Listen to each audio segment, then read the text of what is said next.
them in offline ranches. That is why you are a rancher, I am a rancher as well.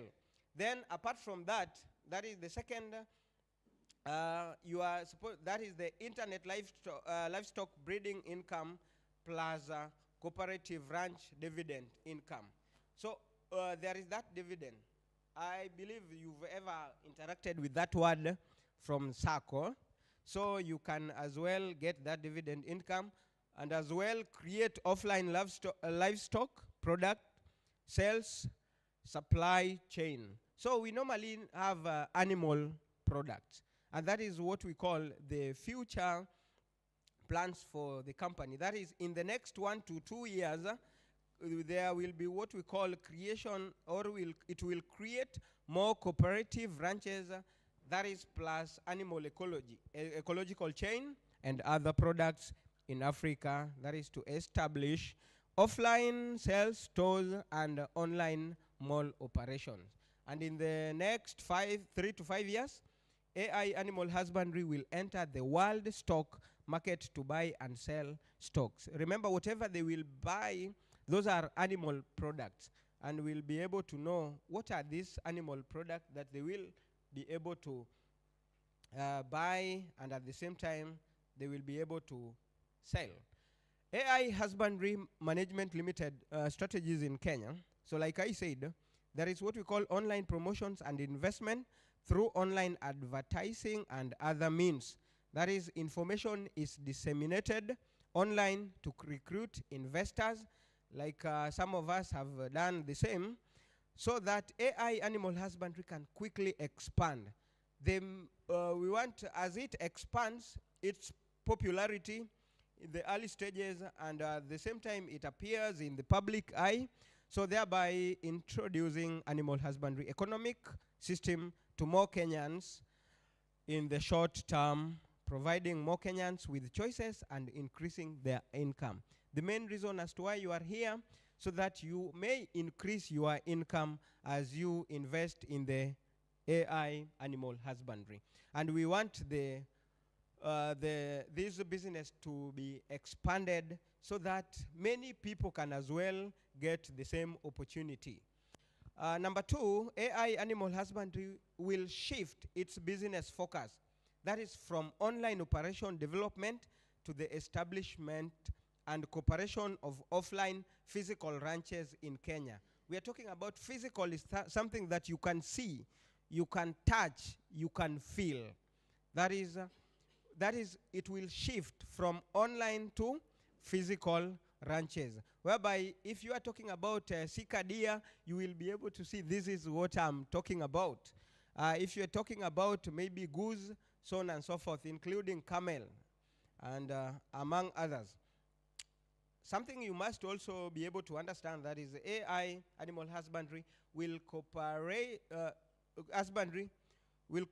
with major ranches in Kenya to form what we call stable animal husbandry business cooperation. Remember, these animals, there is what we call species, animal species.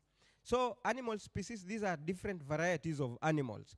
And by rearing this, we ensure that the species are maintained, and at the same time, the ranchers also get a source of income.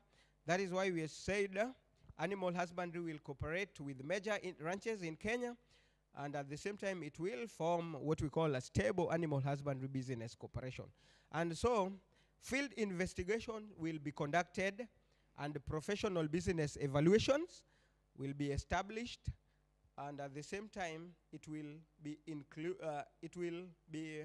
AI animal husbandry's exclusive ranch in Kenya. Remember, this is the theory part of it. That is why I'm taking you a bit faster, because at the end of it all, there is now the practical part which will be handled. They are going to take as much time as possible. So, but this one, you have to know the history, where it came from, where it is, and where we are heading. That is what we call history.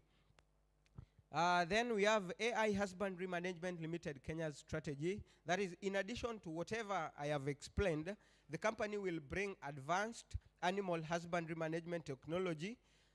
Technology, when you talk about technology, that is why we have what we call artificial intelligence. So this technology will be brought to Kenya, and at the same time it will establish AI as animal husbandries, that is based in Kenya, and while bringing more jobs to more Kenyans and increasing economic income in some areas of Kenya.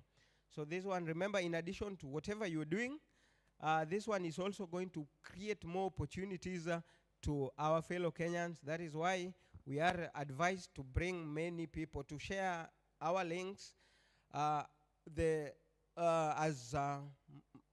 much as possible, so that people can get this opportunity. Don't get the opportunity alone. If you want to become a millionaire alone, then you are inviting the den of thieves. But when we are all of us are millionaires, that is an advantage to all of us. Number 3, we have what we call commercial development of animal husbandry. That is, after the establishment of AI animal husbandry's offline ranch, AI animal husbandry has established a complete industrial chain of animal husbandry products in Kenya. So the products, another thing that you must be able to know, that is AI Animal Husbandry Management Limited Kenya's strategic plan, that is animal husbandry breeding and animal husbandry commodity, factory processing, and what we call animal husbandry product store. That is, we will establish modern animal husbandry commodity processing factories in Kenya, such as meat processing factories. Apart from that, we have dairy processing factory. That is where you will get the likes of the yogurt. Those are under dairy, yogurt, milk, whichever way. That one will be processed, and that is why we are talking about now having a physical AI animal husbandry in Kenya. Apart from this, there is what we call leather processing factory. Remember that animal can produce, apart from producing what we call the milk and meat, there is also leather we get from the skin, isn't it? And that one will be able to have those factories. Of course, we have these factories in Kenya, but now this one is also going to create more opportunities to Kenyans by when these factories are open in Kenya, meaning more opportunities for Kenyans are put in place. So AI Animal Husbandry Management Limited still under strategic plan. That is, for example, the value of a sheep in Kenya may online be worth 10,000. That is online. It may be worth 10,000. But through the processing and the classification of the same, you find that the commercial value of a sheep can be increased by 3 to 5 times. So if it was 10,000, so through the processing, whatever we were talking about, you may find the value from 10,000 to 30,000 or even to 50,000.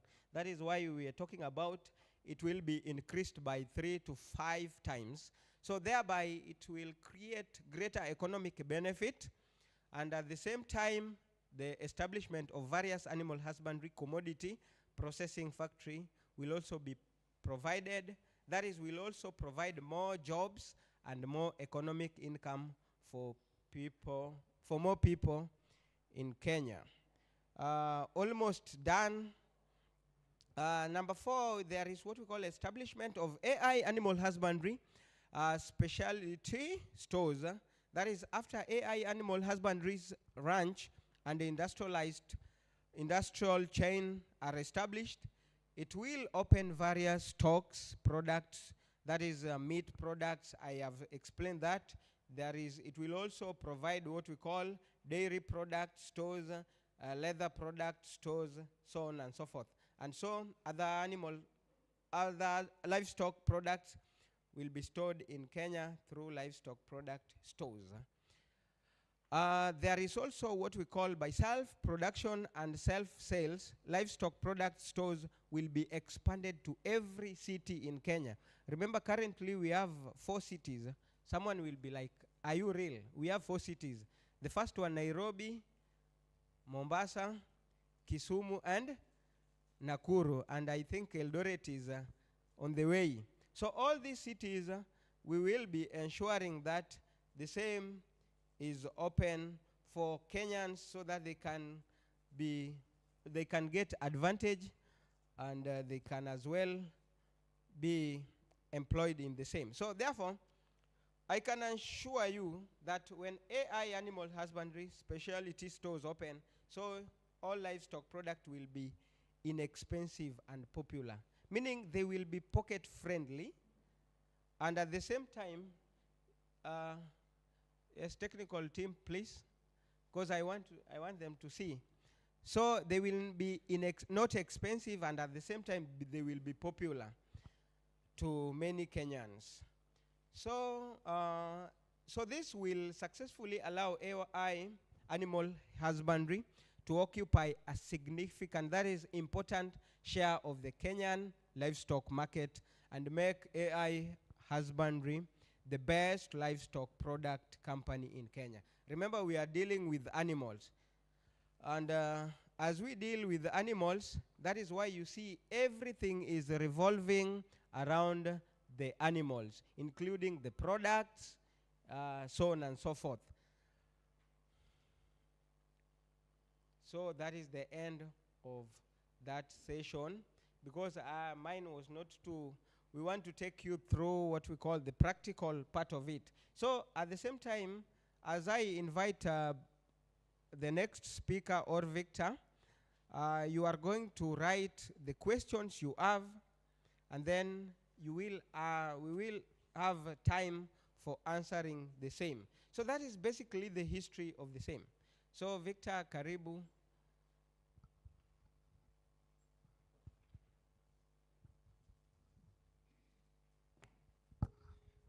Thank you so much. 2025 to Teacher Victor. There you go.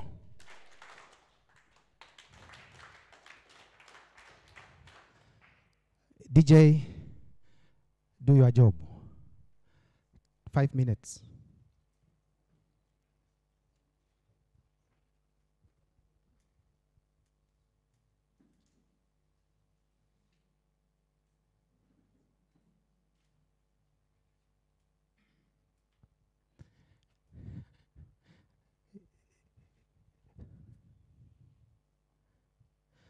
DJ, you can give us some good music. I'm giving you a few seconds as we do some consultation here. Meanwhile, that is the strategic plan for AI animal husbandry. We have 4 phases that we are intending to achieve in Kenya. Currently, we are doing online promotion. That is stage number 1. And the online promotion, we started in the month of June, the 10th, 2024. So currently we have a total of 350,000 members that have registered in this company. From June 10th to date, how many months are those? June 10th, 2024 to current, how many months are those? Others are saying 10, others 9.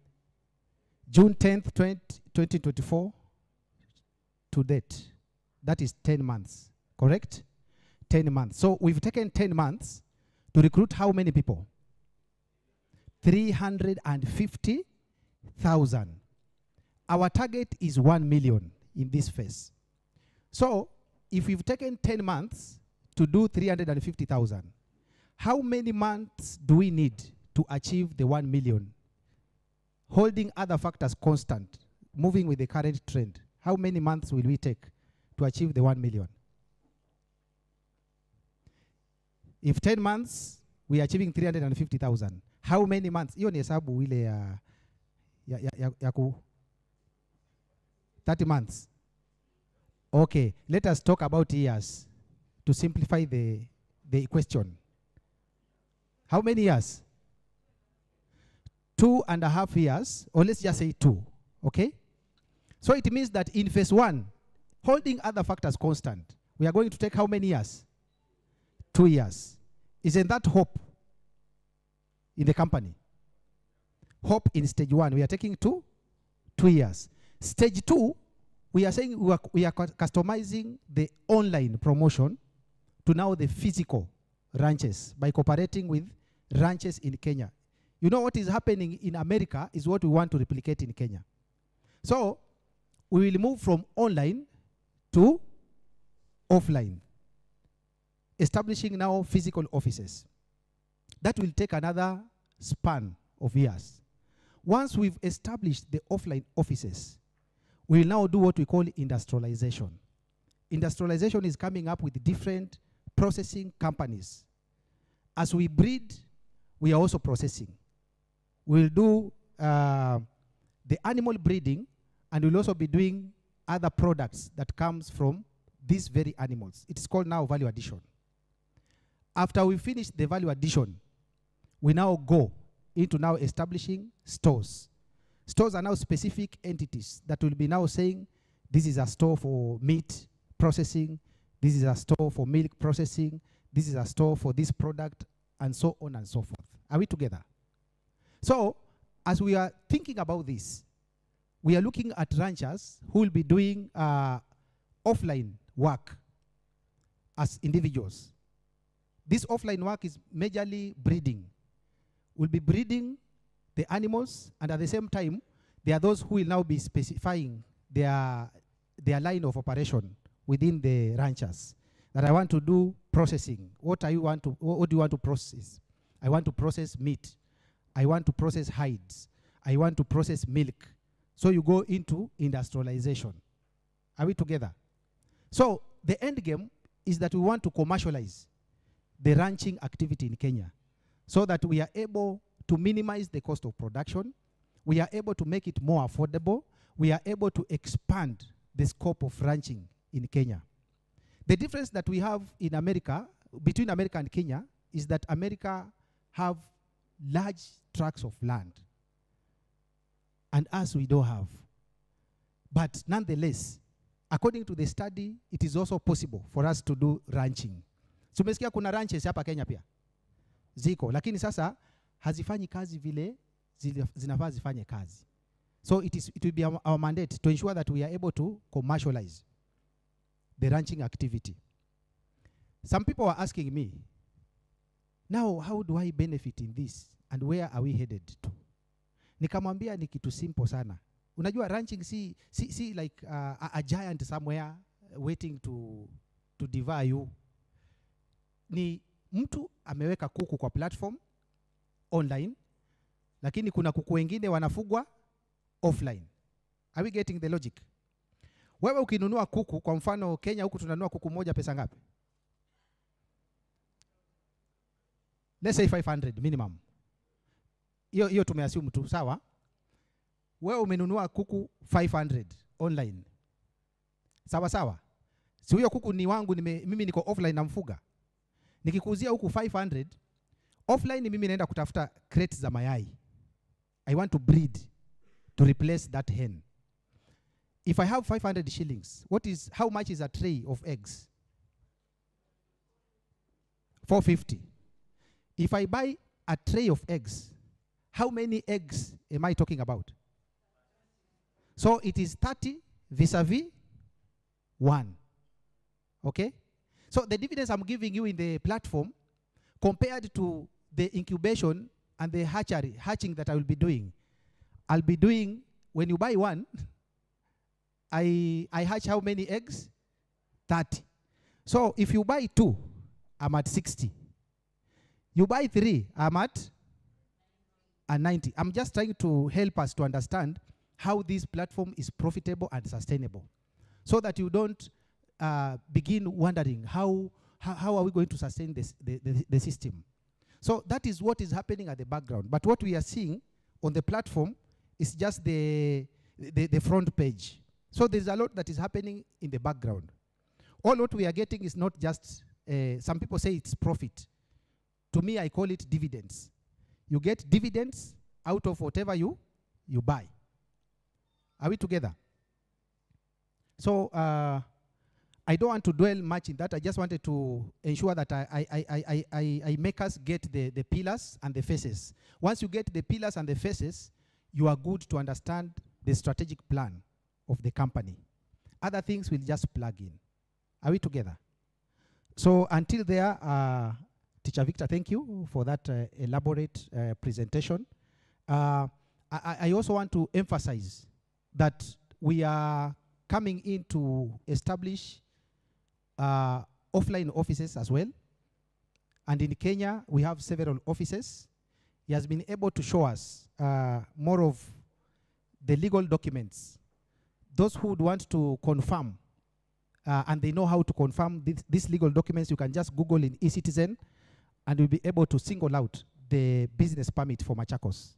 How many are coming from Machakos? Mayakos, oye.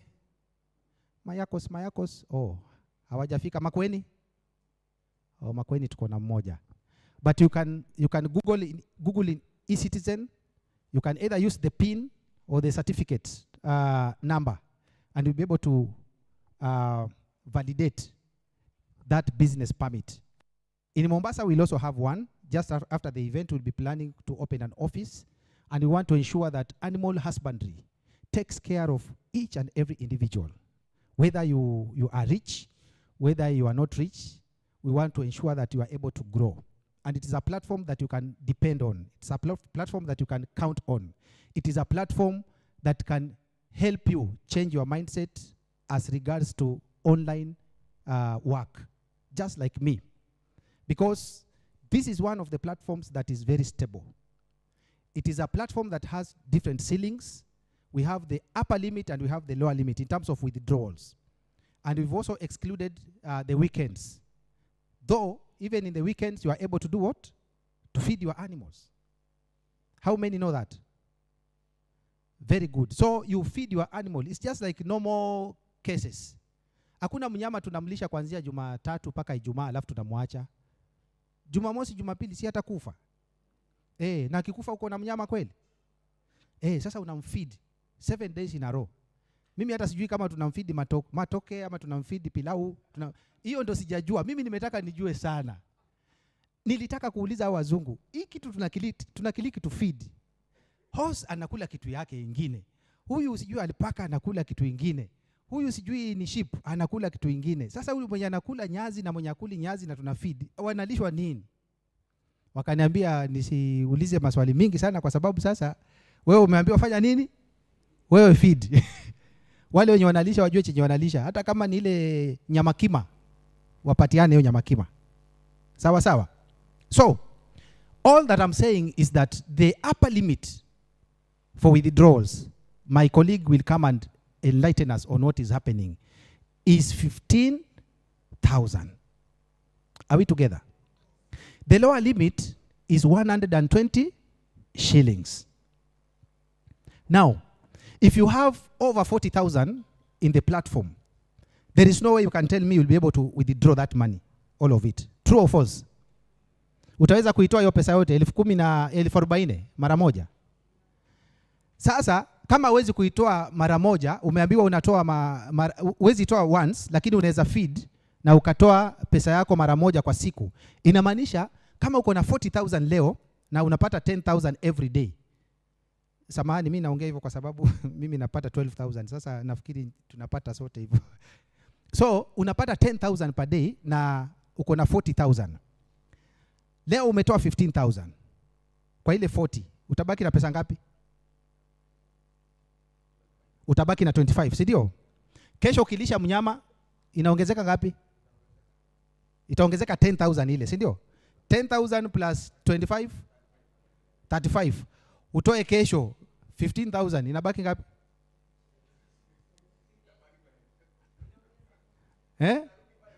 Sasa inamaanisha tukiweka pesa zetu zote, hiyo inaitwa collective action.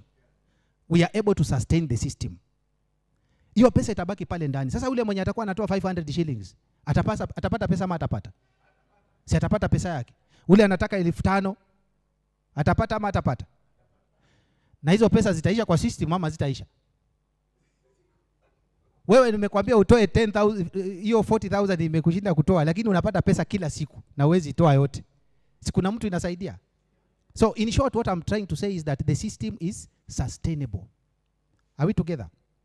It is sustainable to an extent that even if you feed on Saturday and Sunday, there is a lot of money that goes into the system. And when you want to understand that AI Animal Husbandry Limited can take you for a long period of time, you check on the strategies that they've put in terms of withdrawals. Ukipata ile kampuni ambayo inakuachilia withdraw pesa yote yenye unataka, mimi Victor, mtaona akaunti yangu, ningetoa hiyo pesa yote, lakini bado imenishinda. So I work and enjoy my money on a daily basis, and at the same time I buy animals and I also sell the business idea. That is the logic behind this. Sawa sawa. Kwa hivyo kufikia hapo, sitaki niharibu wakati mwingine, nataka nimuite Ignatius. Ignatius amebobea katika taaluma yake ya mafunzo na amekuwa akifunza kwa muda mrefu sana. Na leo hii tuko na yeye hapa.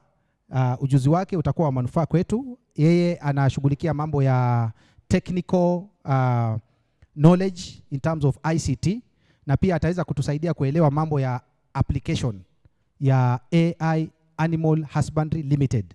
Iwapo utakuwa na swali pia kwa awamu hii, tafadhali andika chini bila kusahau. Ndiposa ataweza kumuuliza na akatujibu tukiendelea. Sawa sawa? Karibu sana. Tumpigie 2025 twende.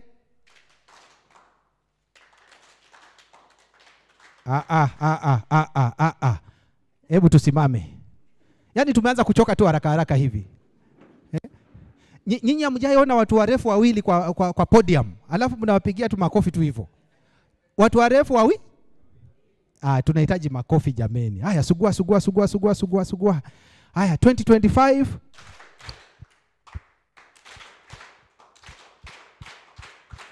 Asante sana, karibu.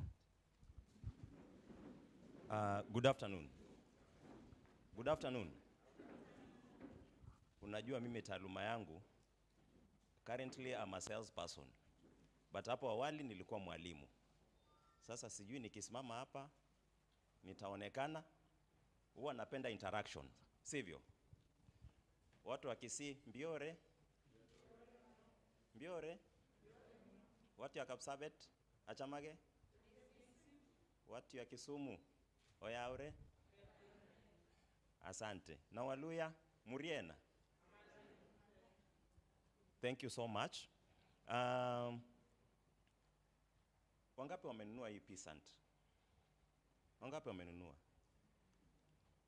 Are you seeing the benefit of it? Are you seeing the benefit? Is it worth what your returns getting more than the seeker? Is it? Na bei yake iko wapi? Bei yake iko wapi? Sasa shida ni moja. Shida ni nini? Shida ni the offer ends today. The offer ends. Now that is the problem. So inamaanisha kwamba tufanye nini? Tuchangamke. Okay. Now, I'll go straight to the price list, or rather the amounts that we have to incur for us kupata hawa wanyama. Ambapo unaingia katika hii platform, mnyama wa kwanza huo unapatiwa ni duck, si ndio? Hiyo ni kukuonesha, ama inakuanga ni trial. You can buy it and then feed it so that you can be able to know. Si pia wewe ukienda kazini unafanyiwanga orientation kwanza? Okay? So ambapo unapewa hii duck ni shilingi ngapi? Ni shilingi ngapi duck?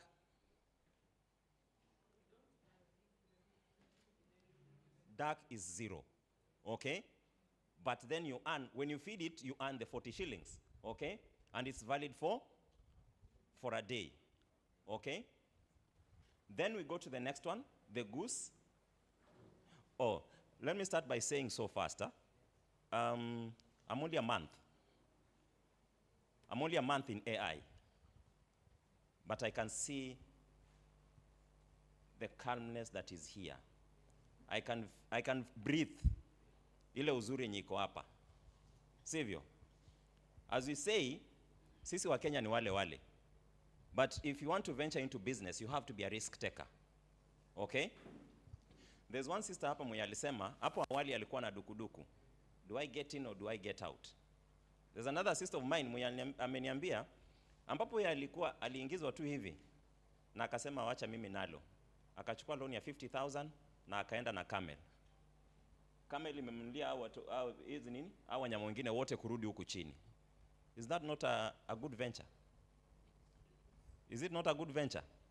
Alinunua mmoja na anafanya nini? Ana earn. Sasa ashalipa deni yake, so anakula faida. Sio ni vizuri?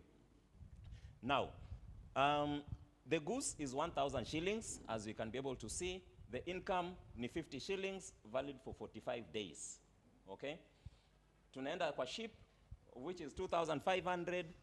Return zake vile tunaziona hapo ni 100 per day.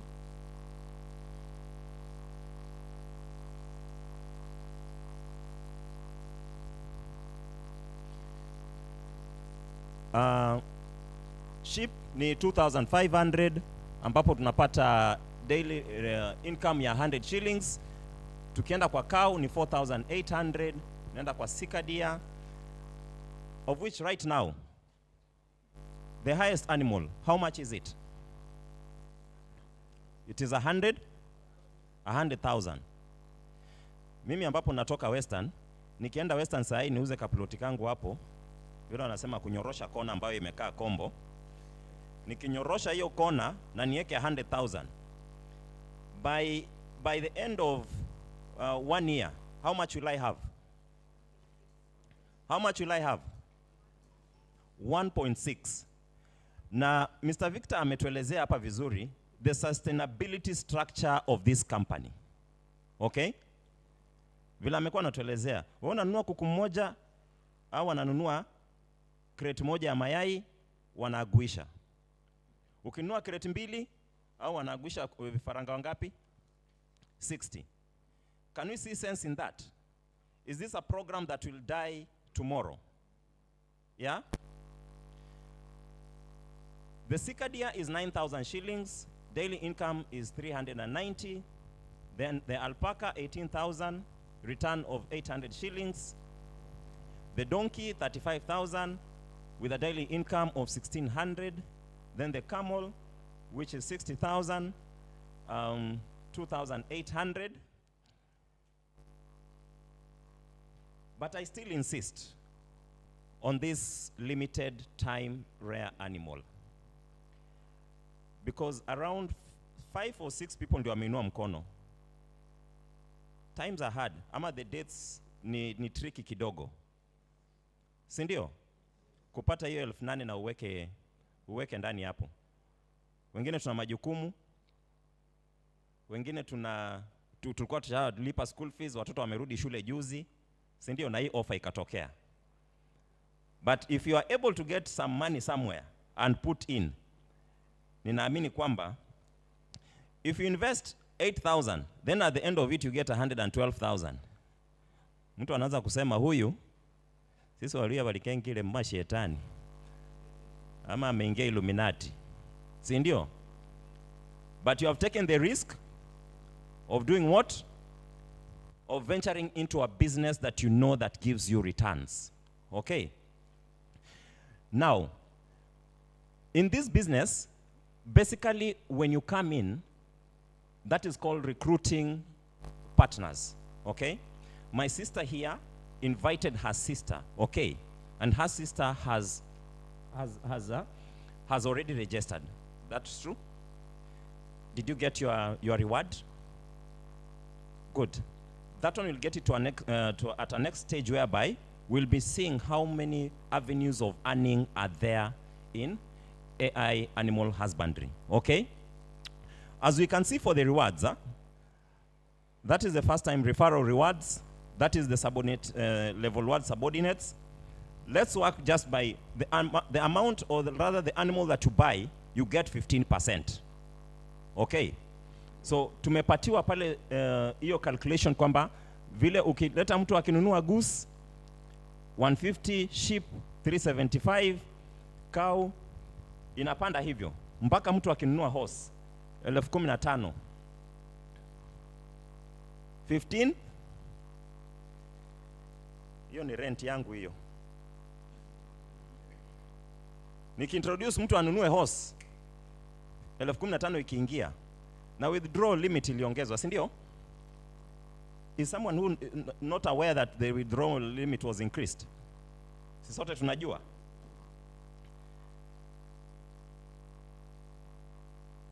Hapa sasa ndio kuna utamu. Yeah? Junior agent yuko hapa. Are you enjoying what you are? Mwisho wa mwezi ukifika unaanza unanawa mikono vizuri. Unaanza kuandika nini? Unaanza kuandika list. Kama ni ya shopping unaandika, si ndio? Junior agent recruiting 20 members. Monthly salary in 20.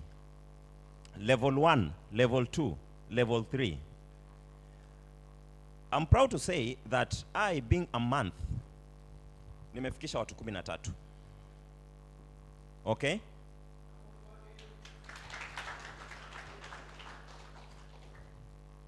And I'm targeting the regional. I'm 45 now. Nikifikisha au 500 members. What am I doing? Nikisimama hapa, si unakuja unaniona kwa ranch yangu, pia mimi nakaa huko nafanya kazi ya kupumzika. Si I retire peacefully. Kwa sababu gani? 500 people under you, it is a very sustainable structure. Because you up the ladder, si wao pia wataendelea kurecruit. Na benefits zina Kama wewe ni mwalimu ama ni salesperson kama mimi, I will no longer leave my house and go pitch to people, you have to buy, you have to buy, you have to buy. I sit home and wait. How much do I withdraw per day? I withdraw per day, then wait at the end of the month. Okay?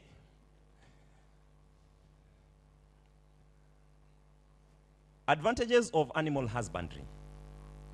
Animal husbandry enjoys a national policy subsidies and has a good development prospect. What do you mean by subsidies? Kuna wakati tulikuwa tunaletewa subsidized fertilizer. Sivyo? Kuna wakati fertilizer ilikuwa bei ghali sana. Serikali ikatuletea hiyo subsidized. Inamaanisha nini? Bei ilikuwa imeshukishwa. Okay? So AI animal husbandry, we enjoy these subsidies whereby kama sahi the feast and sahi imeteremshwa bei yake.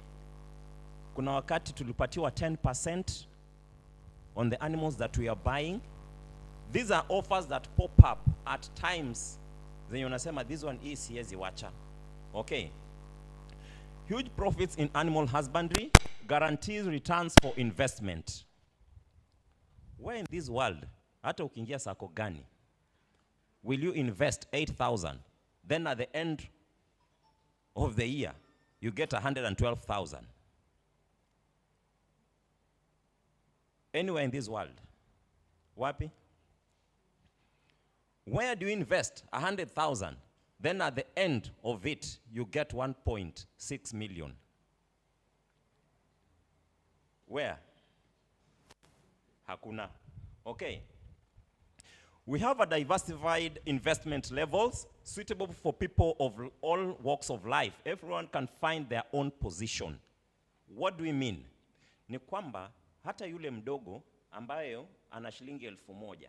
Kwa sababu hivi vidole vinatoshana kweli? Hivi vidole vinatoshana? Havitoshani, sivyo? Kwa hivyo kama wewe una 1,000 yako, si una mnyama utapata pale. There's another person who has the ability of buying that one for 4,800, which is the cow. Pia yako na position yake. Kuna yule ambayo atanunua ile ya 100,000. Pia yako na position yake. Okay? So it caters for all walks of life, and that is the goodness.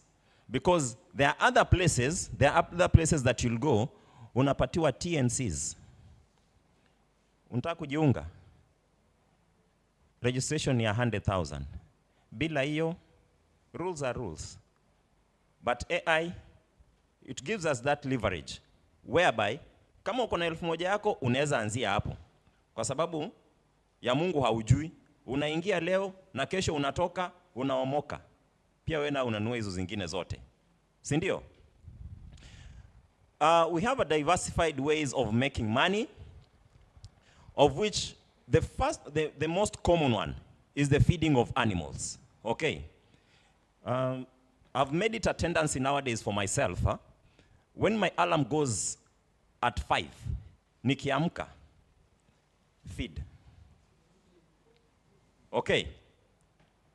And I don't know if, sorry, I'll step down here. I don't know if, I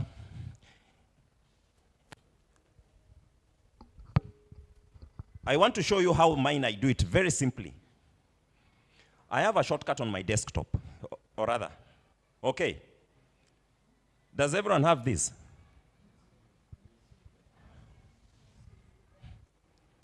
You have a shortcut? Okay. So what do I do? Click. Okay. Log in. Okay. Then feed. Inachukua dakika ngapi? It's not even 2 minutes. Okay? That is how easy it is to feed. And then we go to recommending of subordinates. Our sister here talked to the sister. The sister saw the essence or the sense in what she's doing. Na akamwamini, ameingia. Amepata referral bonus yake. That is a way of earning. Okay?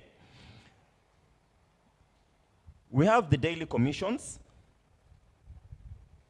Then also, there are times that we attend meetings. Okay? Unaambiwa ukiattend meeting, kuna wakati wanatupa hizo codes. Okay? They are called the just a minute.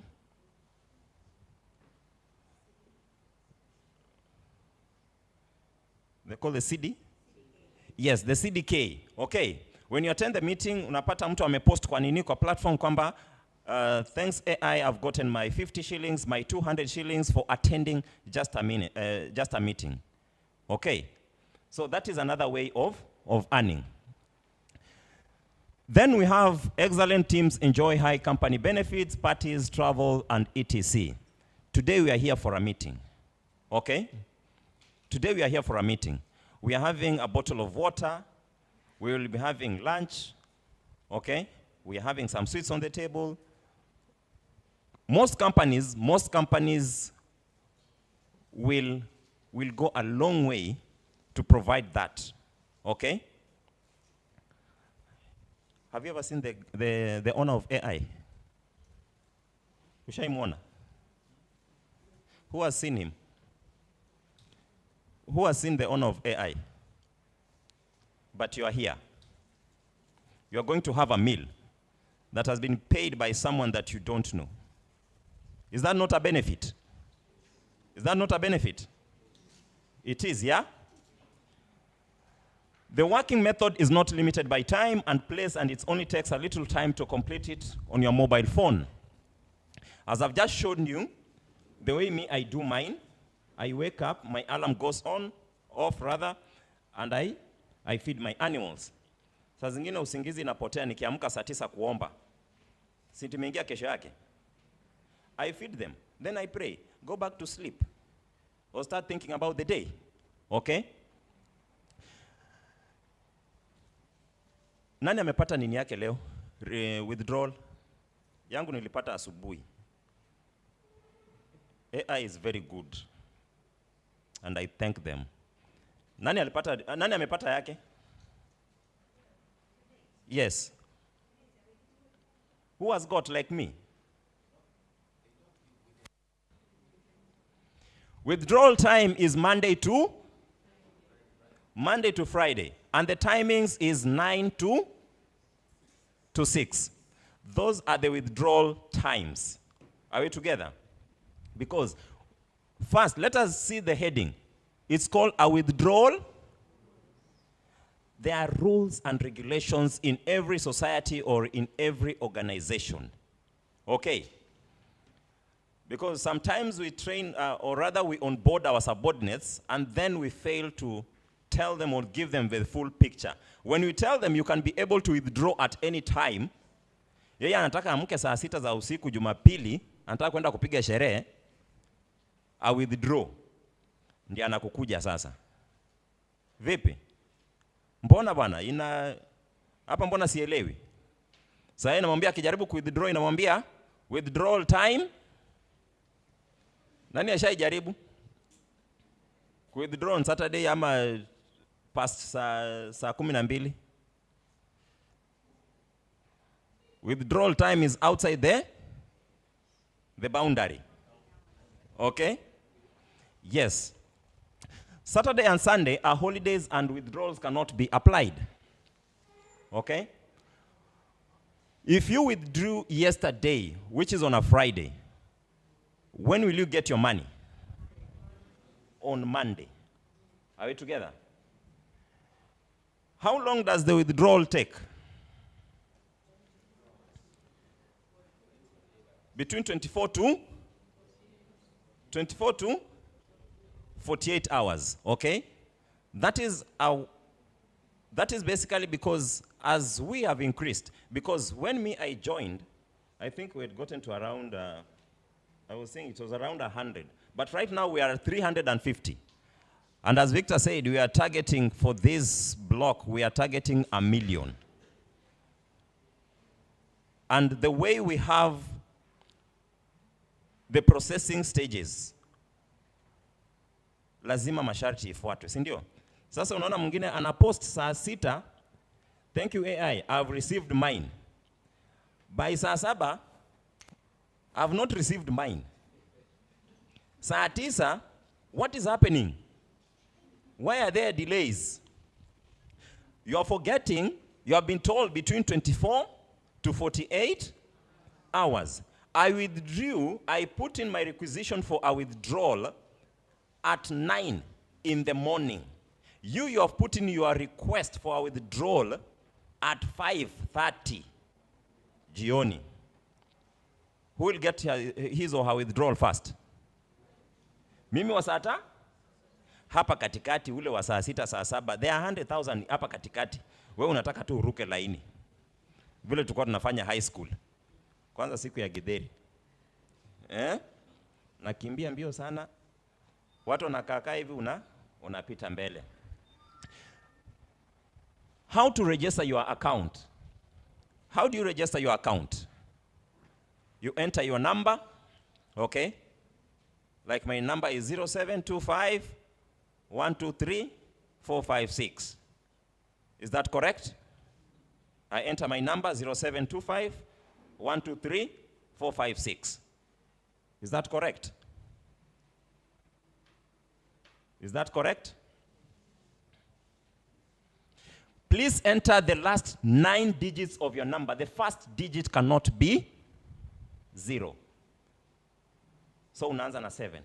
Si ndio? Ama kama ni 011 unaanza na hiyo 1. Are we together? Then you enter your password you want to set twice. Okay? Then you click create account, then you log into your account that you have created. How do you bind your wallet account and withdrawal password? Because hapa hufanyi kazi ya kanisa. So umekuja kutafuta pesa. Na pesa yako utataka mchezo naye? Will you want someone to joke with your money? Vile unaonanga saa zingine umeacha simu yako hapo, unapata mtoto alienda kwa tala amekopa 8,000. Wewe unapata tu M-Pesa 8,000 yako. By the time unaanza kupigiwa simu, habari yako mzee? Mzuri sana. Hii pesa ya tala kwani haulipi? Unajiuliza kwani nilikopa lini? Mzee, si ndio ulikopa pesa last month? AI has a security feature whereby you are able to set your withdrawal account password. Are we together? So you go to my wallet, then under my wallet, we have 2 options, my wallet and USDT. Okay? But because we are doing customization for Kenya, what is the most preferred payment method right now? M-Pesa, okay? Because we are Kenyans and Kenya is our business, sindio? Unaenda kwa my wallet, una add account, okay? Kuna pali utaweka, hapo juu ni mobile money, then username. Username, you can put your initial of your names, then you put your phone number, okay? Then you create. Ukisha create, when you go back, you will see your number as your mobile wallet. Are we together? But then, you have to set a password. Where do you set the password from? From this page, there's a place where you go to the passwords. Ukifungua hiyo password, itakuja, hiyo login password, si ulisha create wakati ulikuwa unafungua account. But unakuja kwa withdrawal password. Kwa withdrawal password, then you set your password. This one comes in when you are withdrawing your money. Are we together? Or who is able to withdraw his money without confirming his password, or her password rather? Everyone has to enter his or her password again. Is that true? How do you recharge your account?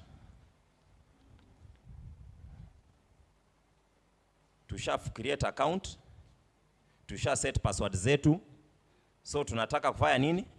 Si tunaweka pesa. Tumeenda soko, so inabidi utaenda soko mfuko kavu. Si unaenda na kitu kama kwa mfuko.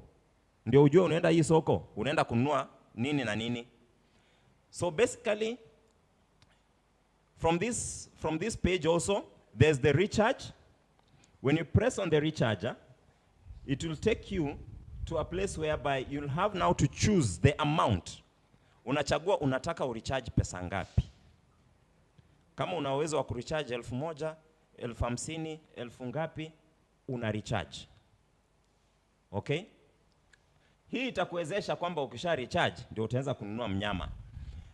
Now, a lot of questions that I get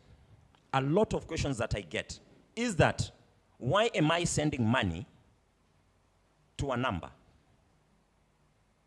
Hello? Hello? How many have gotten that question? A lot of people will ask you, why am I sending money to a number and we don't have a one account that I can be able to hold you guys accountable for it? AI Animal Husbandry has one rule. Do not save the account number that you are given. Kesho nitakutumia pesa, kesho nitatumia huyu, kesho nitatumia yule, kesho nitatumia yule. Have you sent money to one person? Have you sent money to one person? Because the system picks. The system picks of whom for you to send the money. Does someone call you to tell you, tumia njoro? Ama tumia wepuhuru? You just get the number. It is auto-generated. Are we together? So when it picks the number for you, then you copy the number, then you go to your M-Pesa, send the money, copy the message, come back to the recharge page, then paste it there, then submit.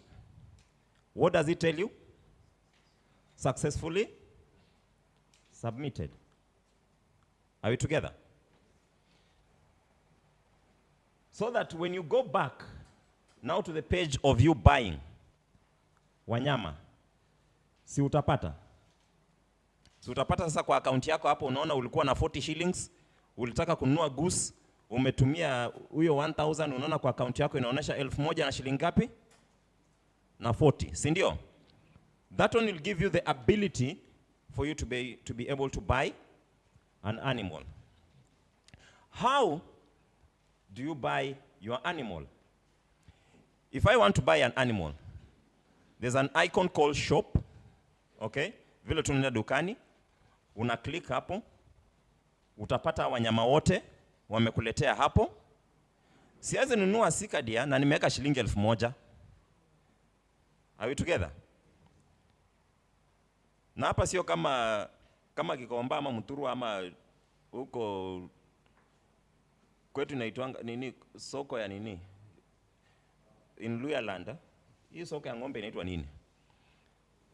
Lupao. Hapa sio kama Lupao unaenda tunaanza kusema ati nipunguzie 500 ama ngapi. These are prices that have been set on these animals that are standardized, not exploitative. Kwa sababu surely nikiangalia kama sheep, sasa kuna kondoo ya shilingi 2500. Kuna kondoo ya shilingi 2500. Goose ni shilingi 1000. In reality, just come in with a goose here and sell it to people at 1000. Sasa nikiuliza hapa ndugu yangu ama dada yangu, nipatie 1000. Ana nikubaya. But let me walk in right here. Na kondoo imesimama vizuri, niseme mtu anipatie shilingi 3000. Mtu ajua pale pesa itatoka. Afadhali ukope, afadhali ile fixed account yenye ulikuwa umeweka. When you purchase the animal, your account will be deducted. Okay? Then when you go back to the farm, mimi naitanga kwa shamba. When you go back to the farm, si unaona hapa iko empty. Hapo ya kwanza si iko empty. But ukishainunua, ukirudi huko unapata umeenda nayo nyumbani iko kwa shamba lako. Sawa? The simple process nimeonyesha kama kwa simu yangu, how to feed an animal. Wake up, open the app, feed. As simple as that. Sawa? Withdrawal of your money. Hapo ndio kila mtu najua alikuwa very makini wakati walikuwa wanaingia. Nitatoaje? Nitatoa aje? Hapo kuna maana ni explain kweli? But there's one contentious issue that I want to explain clearly. When your animals are expired, you have money in your wallet. Are you able to withdraw?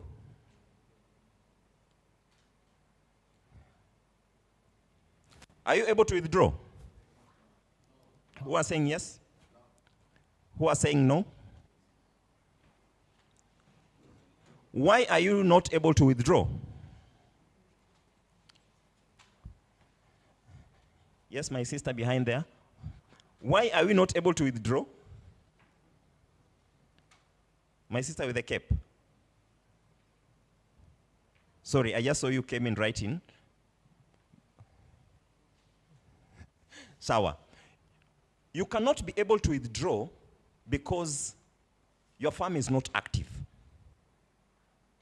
Are we together? So lazima ufanye nini? Ununue mnyama, shamba yako ikuwe active, ndio uweze kufanya nini? Withdraw. But the good part of it is that hata kama utakuwa na hiyo 1.6 million umefikisha, na your farm goes inactive, you don't even lose a single dime. You don't lose a single. Ambapo tu mnyama wataweka tu hapo mnyama hapo seme wacha ni activate hii shamba na kamnyama ka shilingi 1000. Your farm becomes active and you are able to withdraw. Are we together?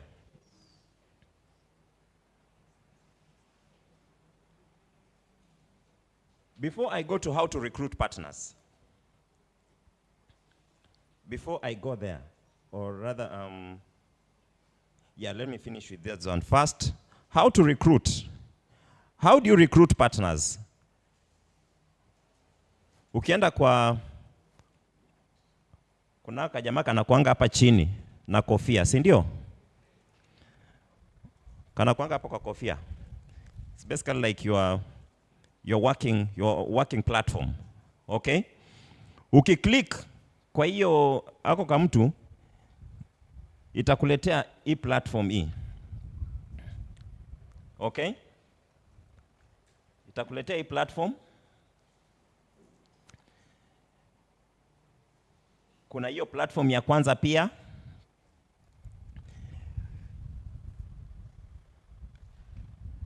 It is as simple as a click. Kwa sababu kama mimi jana nilipo click nilikuwa na watu 6. But jana nilipotoka hapa, nikasema kweli ninalalia masikio. That is when I shared with people, na wakaingia jana.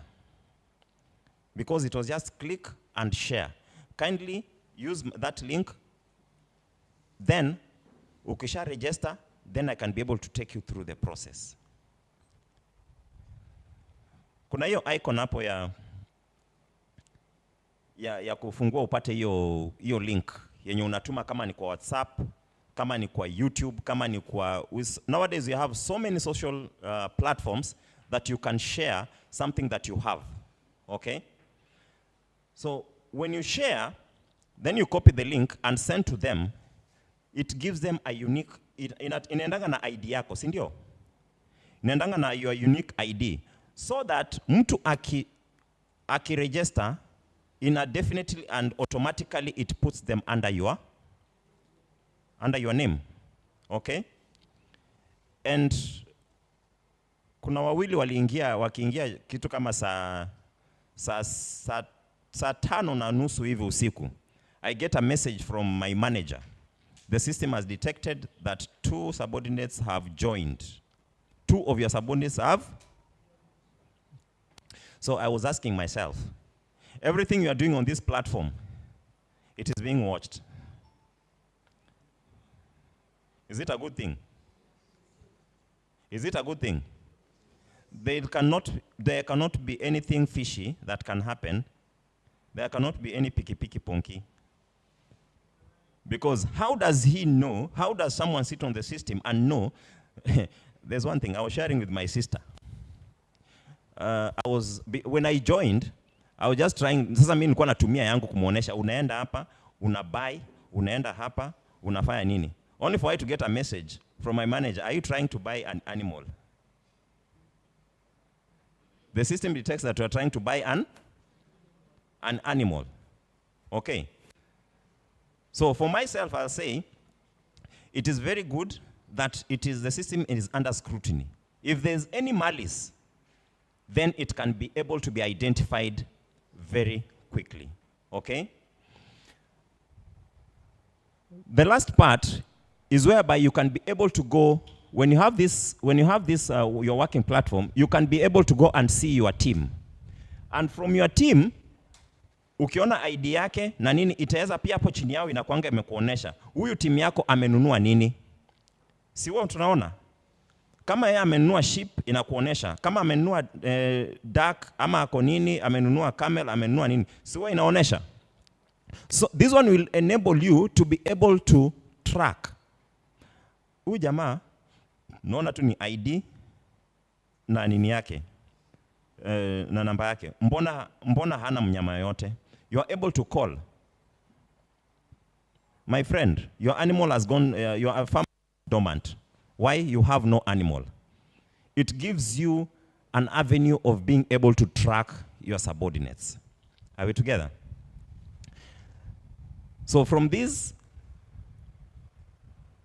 you have level 1, and then you have level 2. Okay? Who are the level 1s? And who are the level 2s? Who are the level 1s and who are the level 2s?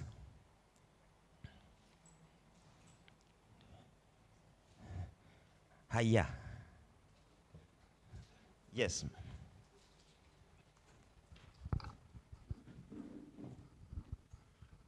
Thank you. I'm Mohammed. Level 1 subordinates are those who open account using your link. And the level 2 subordinates are those who are invited by your subordinates, who eventually logs in and creates account using your subordinates link. Thank you. Thank you so much. 2025 for him.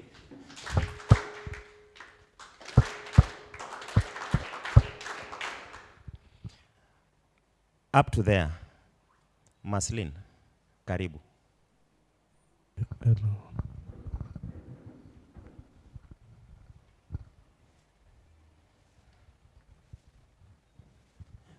Do you have a 2025 for her? Eh? Do you have a 2025 for her? Eh? On 2, 1, 3.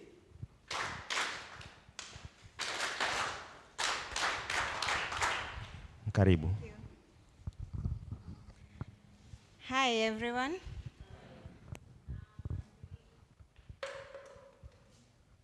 Can you hear me well? Yes. I'm one of those people who are doubting these things so much. To the point when I was invited, I was like, no, I can't use my M-Pesa number. I have to register a new one and try if I'm trying something like this. But here I am today. I'm happy so far.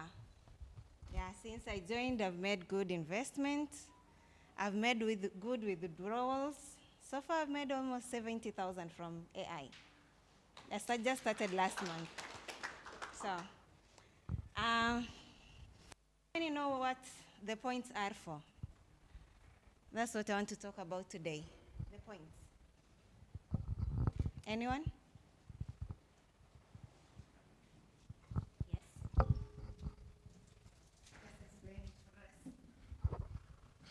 Yes. Basically, the points is that when you're doing a withdrawal, there's that regulation whereby when you withdraw, there are 50 points that are deducted to enable you to be able to withdraw. But also the points, we as the first lot, they'll get to a point whereby you are able to exchange the points for the money. Have we seen that part? Yes. So the bigger point is that we are able to withdraw and then our points are deducted. Thank you. 25 for him. 2025, sorry.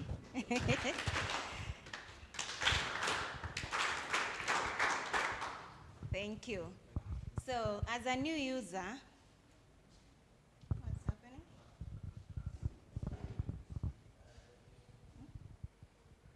Oh. Is it here? Just a moment. Yes. As a new user, as you join AI, you'll get that after you finish registration, you have 10 points credited there up after your name, ID number, then there is the points given there and the exchange of 10 shillings after that.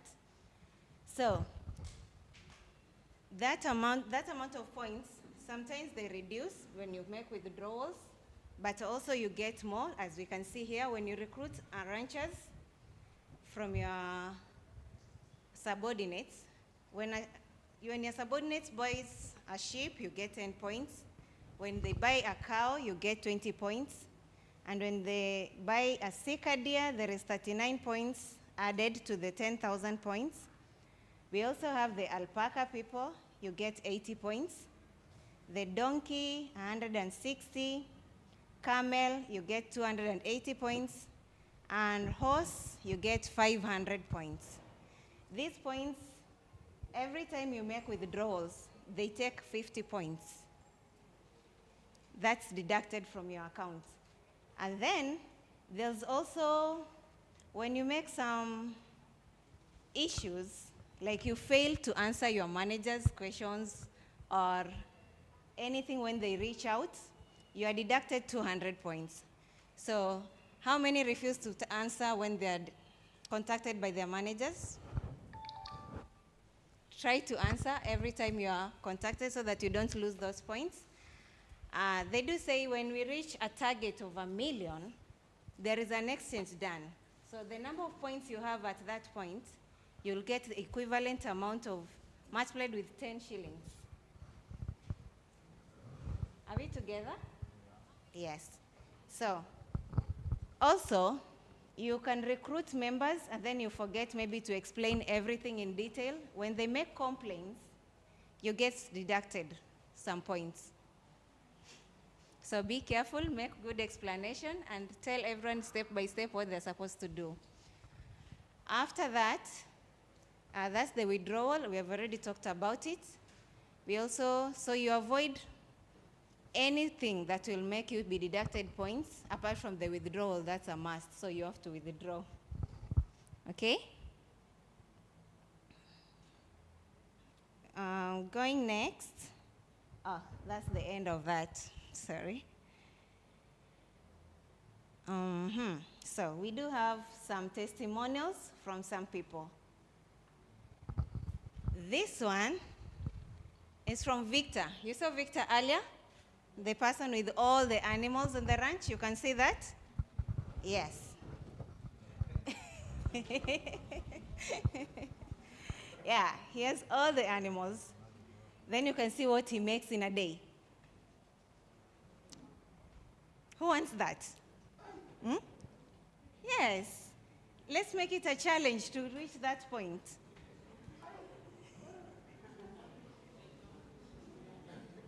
What? You're heading there. Good. So what I wanted to show here, the withdrawals. You can see from the dates, he makes withdrawals almost every day. And even on Friday, like I think it's the 18th, this comes from 21st. So you can make withdrawals from Monday to Friday. Then for the Fridays, withdrawals comes on Monday.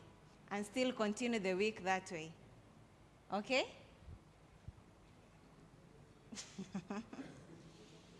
You're still wondering about that. Okay.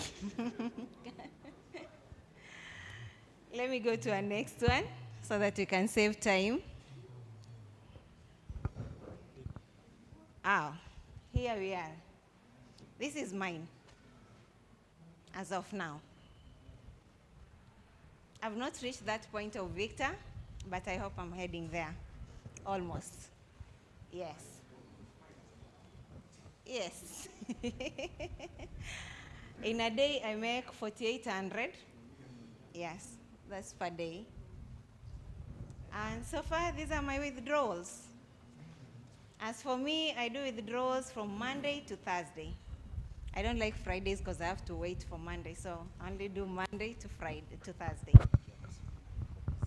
This is how it looks like. So when I say I can be a testimony as well, because when I started, I was like, no, this, not good.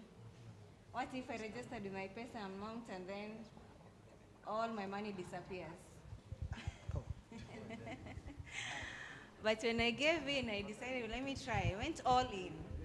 So they also mentioned earlier somebody taking a loan. I was the one. That's how I got the camel, actually. So with my loan, I got 50,000 from my circle. I added 4K. There was that discount at that time of 10%. So it was going at 54. I took the camel.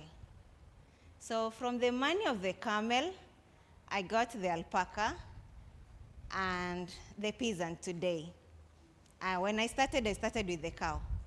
Then from the cow, I added the sheep, and now that's how it is. And I hope everyone is heading to the victor side because I'm not yet there yet. Okay? Let's work hard. We all want that money. Okay? Yes, good. And I think we are done. I didn't have much. All I wanted to do was to encourage people to work harder, stop doubting, as it is right now. I'll have to invite, okay. The slide? Mine or Victor's? Yeah, okay. Kindly, I'd just like you to take note. Just take. I'd like just you to take note, kindly. You see the withdrawal that she did on 17th. Can you see? When did she get her money? If you check from your phone, when is 17th? It's on a Thursday. Okay. So if she could have done it on 18th on a Friday, so you see the news completed. Yes, she ends her withdrawals on Thursday. But for Victor, if he does it on Friday, yeah, so from 18 to 21st. Yes. Can you see? So it was completed on on 21st. Are we together? Yeah, so that is something I just wanted to insist on. Huh? But also something, there's something called turnaround time. The other day I was on the group, and someone was asking, mbona leo imechelewa? Do you always have something called system downtime? Do we get umetuma message, umetuma M-Pesa, na message delay kukuja? You have initiated the process, but on the system, because the system is low, it has not completed. Are we together? Mzee, hujatuma pesa ya mboga? Nimetuma. Si nimengoja saa hii karibu 30 minutes. Saa zile unakata tu hivi na zinaingia. Akikuja akiconfirm message yake, alikutumia saa 6 na dakika 1. Wewe umepata saa 6 na 35. Can you see the difference? So that is also a place that I want us to be able to explain to people that we are bringing on board. And also for us, wenye tunakuwa doubting Thomas. Nimetoa jana. Kufikia saa hizi ninaangalia simu sana. Hazifiki. Sawa? Okay, thank you, Wanyonyi. I'm going to invite Victor to close the session for us so that people can go for lunch. I know some are very hungry because they arrived very early in the morning. Okay, thank you.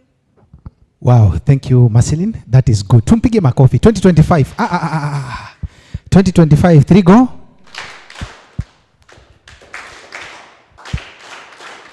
Again, 2025.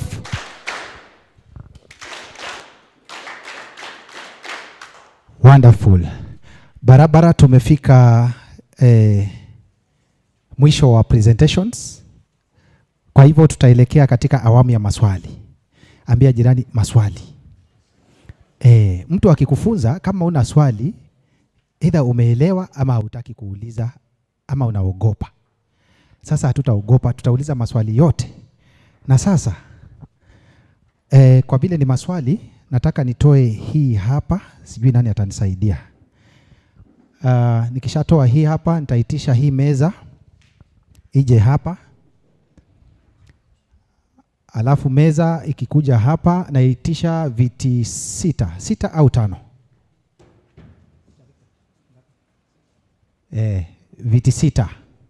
Viti 6. Hapa tunataka tuweze kujadiliana, tuweze kuelewana, tuulize maswali, tujibu maswali yote, tukimaliza tunaenda kukula lunch. Sawa sawa? Baada ya lunch ndio kutakuwa nao mambo mengine. Sawa sawa. Mziki tu kidogo.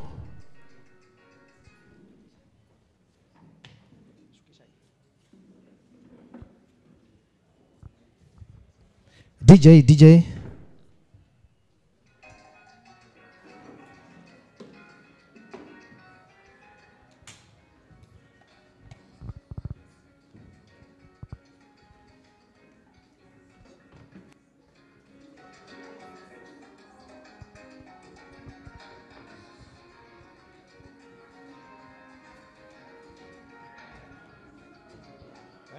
Yes. Wameka hii nini vizuri? Nilikuwa nafikiri kuna kitambaa side moja. Kuna huko pia iko. Kwa sawa. Haya. Acha nitoe bagi yangu.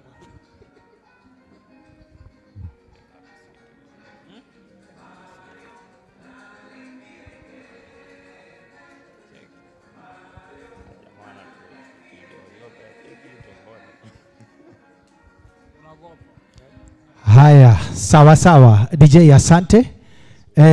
We are expanding our team to a team of 5 from 3. Makofi kwa hii team 2025. Twende.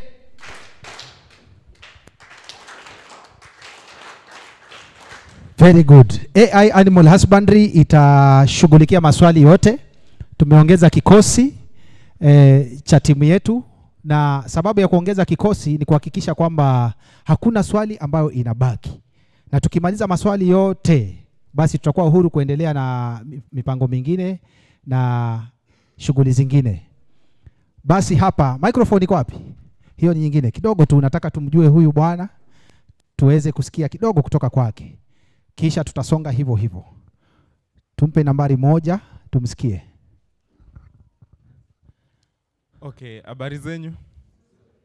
Okay, kwa majina naitwa Douglas Otuori. I'm a junior agent and currently I have an office in Machakos. The certificate of Machakos, that's my office that you saw there.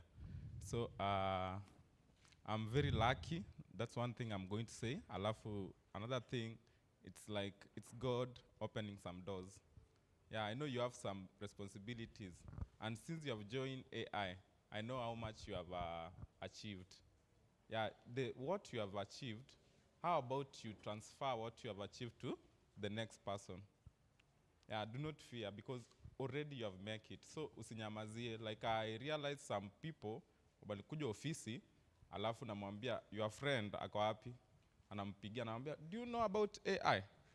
Mimi niliingia kitambo, I joined, nikanunua goose and I've been eating. So alafu anamuuliza, but you are my friend. So I think once you have the opportunity, do not just sit with it. Open it wide, let everyone accept the opportunity. So I'll be here answering questions. If you have questions, you can ask. Okay, thank you. Check. Very good. Huyu mwingine tumekuwa na yeye. Tunamjua Bwana Ignatius, Sister Marceline tunamjua. Acha tusikie kwa huyo mwingine. Kwa hivyo tumesikia ile certificate ya Machakos inatoka kwa huyu bwana. Umemwona sasa? Kama kuna swali yote ya certificate, mwenye afisi yuko hapa na sisi. Na tumesikia yeye ni junior agent. Sawa? Na junior agent tuliambiwa ana watu wangapi? Watu wangapi? Na hao 20 ambao tunaongelea, si mimi ninakuleta, tunakuwa wawili, sawa? Wewe unaleta huyu, tunakuwa watatu. Unaleta huyo, tunakuwa 4. Si hivyo. Ni mimi ninakuleta 1, ninakuleta wa pili, ninakuleta wa 3, ninakuleta wa 4, ninakuleta wa 5 mpaka 20. Hakuna kuhesabu yule ambaye huyo ameleta. Hapo tumeshika vizuri. Usiniambie timu yangu imefika watu 20, kumbe wewe ulileta huyu na ameleta wengine 18. Alafu unasema unataka kuwa junior agent. Haitaingia. Hapo tumeshika. Ukiangalia hapo utaona pia mshahara wake na mambo mengine. Kwa hivyo ni kutia bidii na kuendelea kusonga. Basi tumsikie kutoka kwa mwenzetu hapa. Good afternoon, Rangers. I'm Cheroban Sally. Nilijoin AI via my friend. Anatoka Kabianga University. Nilijoin AI tarehe 10 mwezi wa pili. After that, nika recruit 10 members. Nikapewa chance ya ku-hold a meeting in Kapsabet. Last month, I qualified, nikakuwa one of the agents. Currently, niko na 40 active members. Nashukuru Mungu. I hope soon tutafungua ofisi Kapsabet. That is my prayer. Wow. Yes. Makofi kwake. Thank you. Very good. Sawa sawa. Kikosi kinatosha ama kitoshi? Kinatosha ama kitoshi? Sawa sawa. Na leo mimi ndio baba yao. Leo mimi ndio baba yao. Mimi nina wanyama wote. na vile na wanyama wote, si ati niliingia kitambo sana. Mimi nimeingia November last year 2024. Lakini mbio yangu ni nyingi kama kimo changu. Jinsi ninavyoenda juu na pia ninakimbia zaidi. Sawa sawa. Kwangu pia ilikuwa tu ni kama muujiza wakati nilikutana na hiyo link. Nina marafiki wengi sana mtandaoni na nikapata hiyo link. Yule ambaye alinipatia hata sio junior agent saa hii. Juzi alinipigia simu akaniambia, na wewe sasa wewe imekuaje unaenda mbio hivyo? Nikamwambia kila mtu ana mbio zake. Hata wewe leo kama tutakuchochea kidogo, changamka, pata pesa zako. Vile tunaongea, mliona wakimulika pale niko level 1. Level 1 ukiangalia kwa chat pale anapata pesa ngapi? 50,000. Kabla mwezi huu hujaisha nitakuwa nimecross mark ya level 2. Nitakuwa na watu 115. Kumaanisha wakati mwingine nitakuwa natuma hiyo dashboard yangu, nitakuwa naongea mambo ya level 2. Kukutia tu moyo kwamba hakuna hapa muujiza, ni bidii tu na siasa mingi ya mdomo hii na kusaidia watu wapate ajira. Kama vile nimeita wengi, na wewe pia ita wako wengine wakujazie kikapu chako. Sawa sawa? Na wakati wanajaza kikapu chako, unawafanyia ile kitu inaitwa empowerment. Waweze kuelewa hii investment inaenda vipi na inaelekea wapi. Ni kazi rahisi tu sana. Na kabla sijapatia hawa nafasi, siri ni hii. AI Animal Husbandry iko na huyu mnyama. Sijui kama tunamuona. Anaitwa goose. Si amekuja juzi. Hatujui kama goose atatolewa kesho ama kesho nyingine. Kushawishi mtu anunue goose inakuchukua siku ngapi? Nusu siku. Na wewe? Yaani tu kawaida, wewe sasa ukitoka tu hapa kushawishi tu mtu anunue goose inakuchukua muda gani? Na wewe? 2 hours. 20 minutes. Siku moja. 20 minutes. 10 minutes. Baba.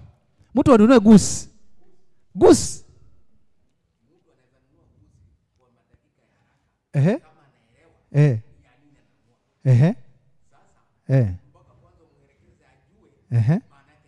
Sawa.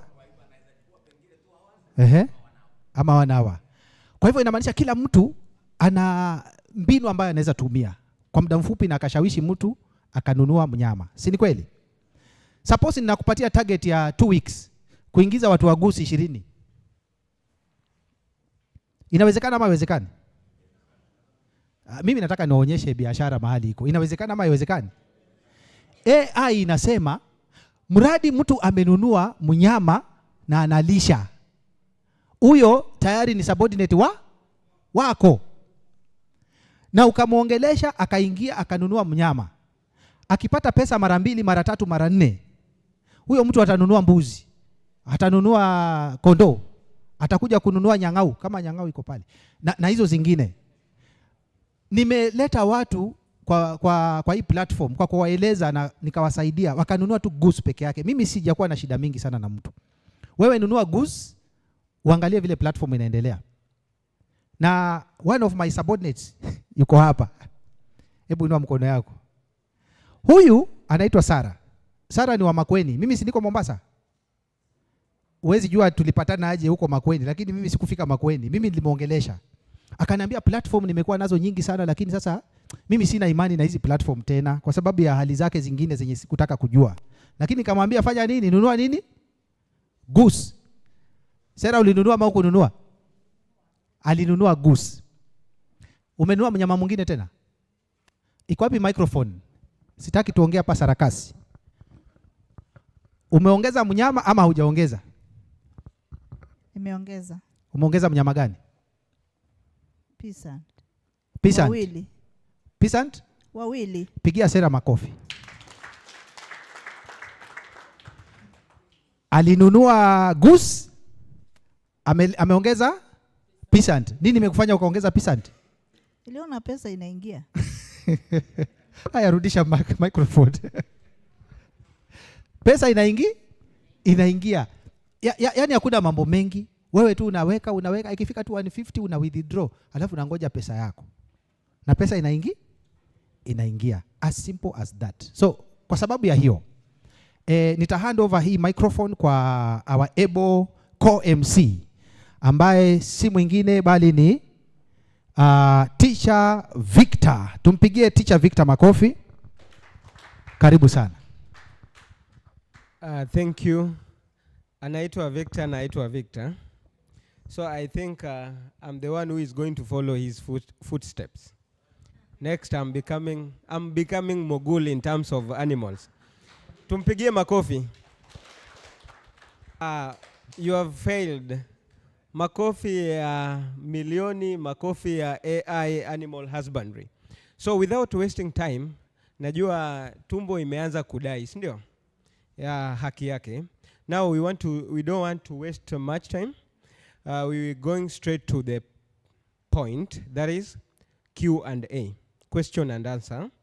So I believe you've noted the questions you have, and the team here, as you've been told, they're going to handle the questions as they arise. So ningependa tuende hivi. We shall be starting from this side. Tukimaliza hapa, tunaenda hapa mpaka tumalize, si ndio?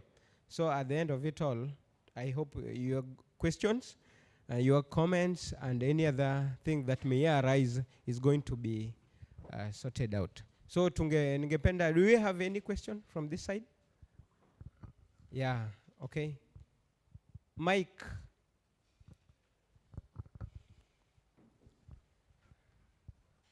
Okay, we're going to take 3 questions, or rather from 3 different people, and then the questions are going to be handled by the facilitators seated in front of you. Yeah, swali ya mwanzo ulikuwa nayo kwamba kuhusu junior agent. Je, kusema kwamba uwe na 20 members inamaanisha kila mwezi ama ni mwenye utakuwa umeinvite kwa muda wote?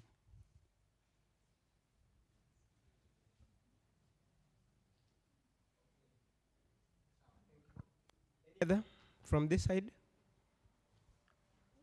That is the only question you have? Second question. Okay. Kuhusu hizo points after withdrawing. Je, kwamba ukiwa umewithdraw paka ukamaliza points, je utakuwa uko able to withdraw ama? Asante. Kwa hii table, do we still have any other person who is? Okay, sir. My question tu ni hiyo moja pia ya ukiwa withdraw the points kutaendaje? May you speak up? Or withdraw, let's say every withdraw kuna deductions za points. So ulikuwa nauliza niki hizo points ikifika 0, will I still be able to withdraw? I will the same question pia.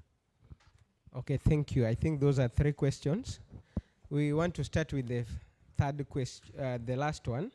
I'm going to invite Mr. Wanyonyi to handle the same question, and then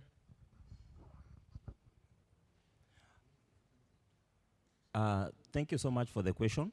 I'll hand the question that if you're a junior agent, are you earning monthly, or is it monthly, or is it a one-time?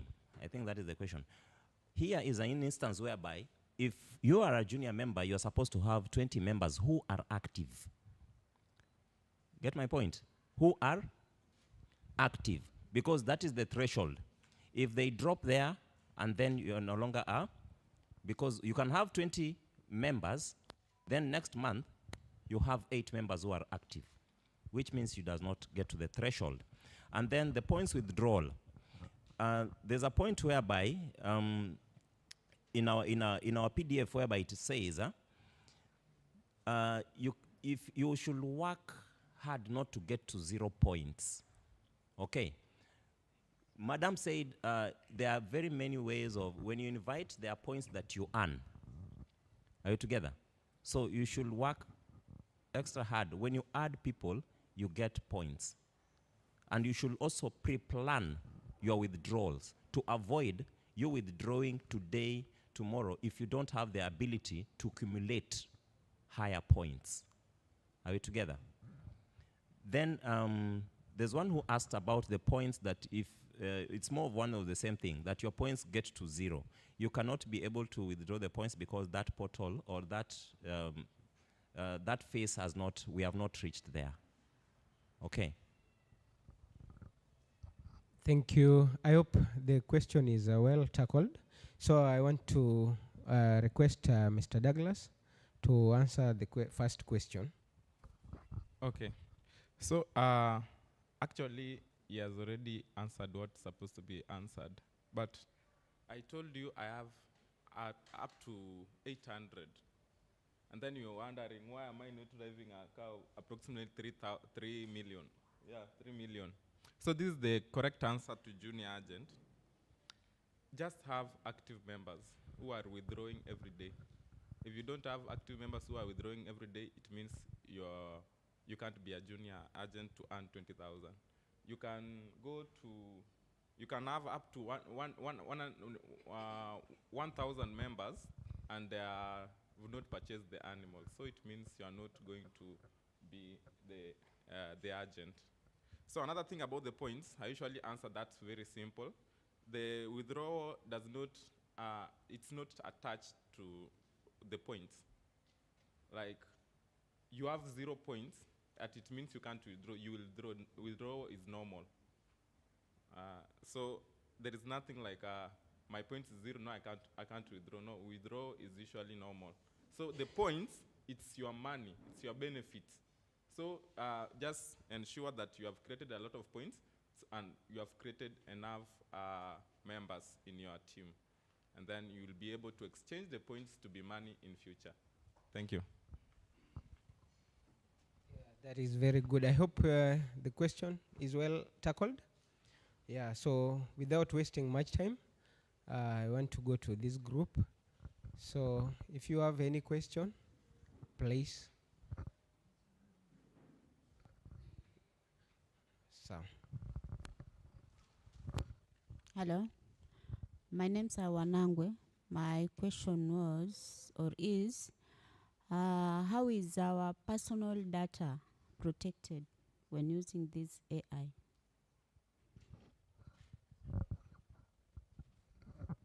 Okay, thank you for that question. Any other person? Good afternoon. Afternoon.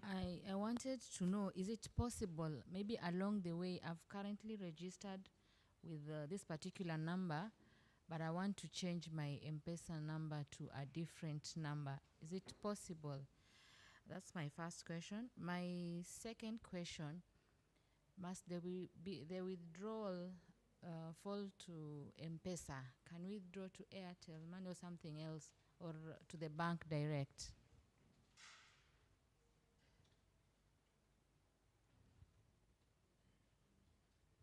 Last question, is the withdrawal restricted to Kenya shillings?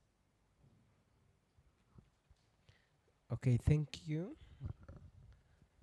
Our facilitators are taking notes. I saw a hand. I'm tempted to take that as well, so that. What can be the cause of withdrawal fail? Can you be audible? The cause of withdrawal fail.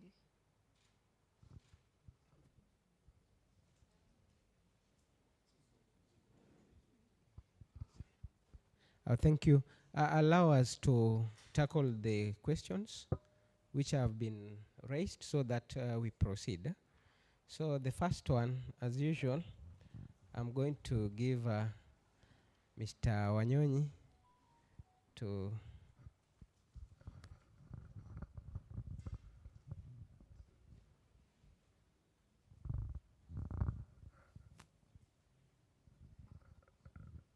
Okay, allow me to invite Victor wherever he is to answer the question related to data protection. Of course, we normally have a data protection law, isn't it? So she's asking whether our data is protected. So kindly.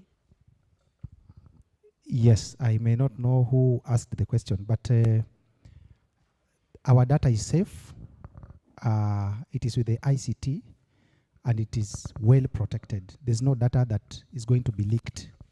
So be rest assured that whoever is dealing with the back end is professional and very confidential. Yeah? And that's why, I don't know if there are those who have keyed in their email addresses kwa AI wakati wa kuregister. Kunae? Is there anybody who has keyed in email address while doing registration kwa Animal Husbandry Limited? Hakuna. We omitted that part because we wanted to directly link with you as a rancher.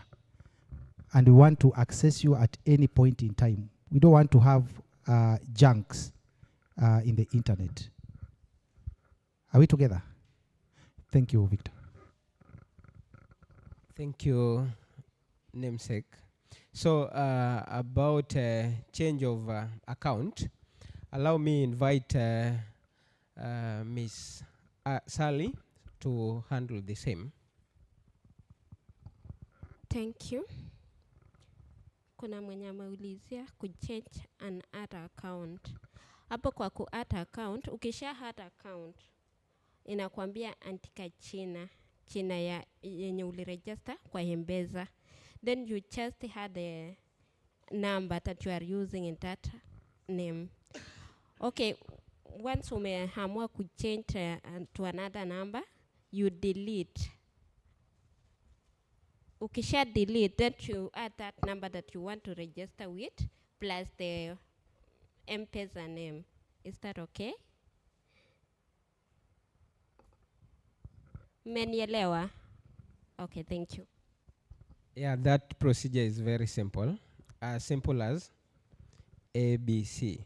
So allow me bring Mr. Douglas also to explain the last one. Okay, I've been dealing with a lot of people and I usually give small answer. For example, can you change M-Pesa number? Yes, you can. You can go there and delete the number that you are using and change that to another number. But ensure the other number, just ensure that the number that you registered is available in WhatsApp. Number 2, must the withdrawal be tied to M-Pesa? No, I have a friend in Haiti. She's a nun and she's doing AI and she has a lot of subordinates. So another one, you can use your Binance to withdraw and recharge. And it's good. When you use Binance, there's 5% reward. Yeah, so it's good. You can do it and you can try it. So that's what we usually do. Another thing is about if is restricted to Kenyan shillings. Yeah, you can withdraw using USD, US dollars. Good. And then cause of withdrawal failures. Recently, I've never had complaint of withdrawal failures, but there are causes. Number 1, when you register your M-Pesa number starting from +254, you need to change it to start with 07 when you are adding your wallet. Another thing, when your name does not match the M-Pesa, when you are creating the account, when the name does not match with the number. When the finance department is going to send you cash, then they realize that the name is not the one that's reflecting. They will reject the withdrawal, and then what you are supposed to do is just review your withdrawal. It's so simple. You click support, and it takes you directly to your manager, and your problem is going to be solved in an instant. Thank you. Thank you, facilitators. I believe your questions are answered. Okay, I saw a hand at the back. So note this, if your question has been asked, please avoid repetition. Yeah, because it will play no role. Okay, my sister? What happens when one forgets to feed the animal? Can you try to be audible? Put the mic on. What happens when one forgets? Use the mic. What happens when one forgets to feed the animal?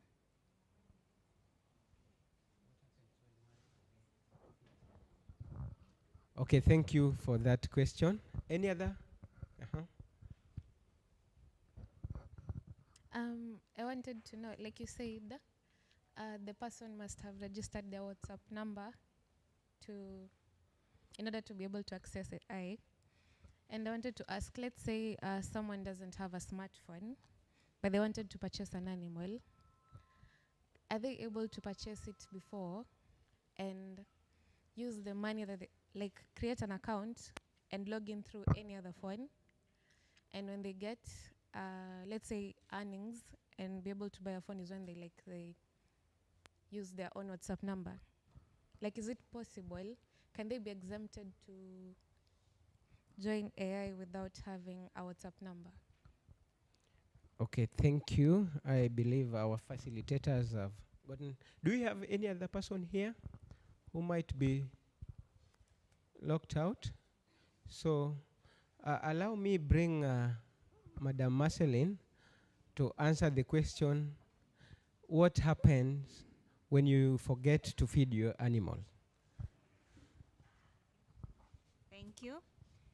So when you forget to feed your animal, the money gets gone. Because you have to feed to make sure the money comes in. It's through the feeding that money comes in. If you don't feed, if you don't click the feed, that money gets gone. Okay? So you try to remember, even the managers, you can remind your subordinates, because you see, when you're getting the commission, you'll notice that this and this person has not fed their animal, so because the commission does not come in till they feed. So you can remind others as well. Okay, thank you for that. Someone asked about what if you don't have WhatsApp, isn't it? Allow me answer that. You have a friend, you have a family member who is having a smartphone. Nowadays, one smartphone can operate 2 different WhatsApp, isn't it? So you can as well use, because definitely you can't access if with a kabambe. I think like the other day, don't call me with your kabambe. So kabambe does not count on this scenario. So one smartphone, you can use it to download 2 different WhatsApp app, and then you feed the kind of contact or details you want to. I believe that is, and then your question. Okay, to add on WhatsApp numbers, basically, if someone does not have WhatsApp, is not a real user. So when you find somebody and is very interested to join, but he does not have a WhatsApp number, me personally, I will tell you not to help him to join. He's not a real user. Because managers usually need, manager can text you at 10. So it will lead to points deduction, you see? So what I'm going to tell you, if somebody does not have WhatsApp, you are going to register him in his WhatsApp, you must be very keen to see manager's communication. That's your own preparations and programs. So basically, just invite somebody who is a real user of WhatsApp, because all communications, problem solving, and other things are done through WhatsApp. Thank you. Sorry, I want to add on that. I saw a case some time back on the group, somebody complaining that they've registered fake accounts. So I think it might be the same on that, because a manager, they were almost sent out of the group because they said they are adding fake accounts. So I think they might have registered that way, and then the managers couldn't reach the people, so they think it's fake accounts being added. Okay, thank you for that. There was a certain question. Is your question answered? Oh, thank you. So we're going. Am I leaving anyone here? Kuna mtu ameachwa hapa? You have a burning question? Okay, thank you. We are almost done. So we are here. Kuna mtu yeyote aliye na swali? From this side? Oh, okay, I can see 3 hands.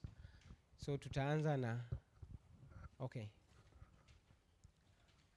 Hello everyone.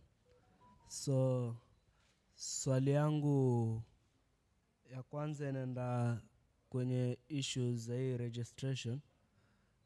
Kuna case yenye someone has registered his account kutumia link. Aki login inaenda successful, but ukiinstall application, akijaribu kulogin na application inaambua wrong account password, inakataa. So hiyo ni issue ya kwanza. Then pia kuhusiana na zile levels, swali yangu ni ukiinvite watu 20 uko level 1, nani junior agent, then ili kufikia 50 itakuwa wale 20 wanakuwa included, ama ni invite wengine 50 ndio fikie hiyo level nyingine? Okay, thank you. Next. Good afternoon, everyone. Now, my question is on the issue of the points. Is it possible if you can be able to convert your points to cash? Because I can see, like in my account, I have the point is 8,534, which is equivalent to 85,340. So can I get that much?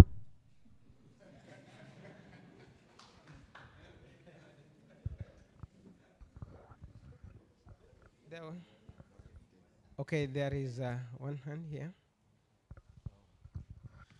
Thank you. May I seek for your permission, participants plus the leadership, to say one thing before I ask a question? If granted, then I will proceed. The main reason we came here is maybe to get synergy, so that after this conference, we can pull together and attract more subordinates. In that regard, allow me to give my own testimony. I was invited by my wife, actually, on 28th of March. And on the very day, I bought an alpaca. Up to now, in my ranch, I have a camel. Sorry, not camel, horse. I have 2 pheasants. I have a cicadea.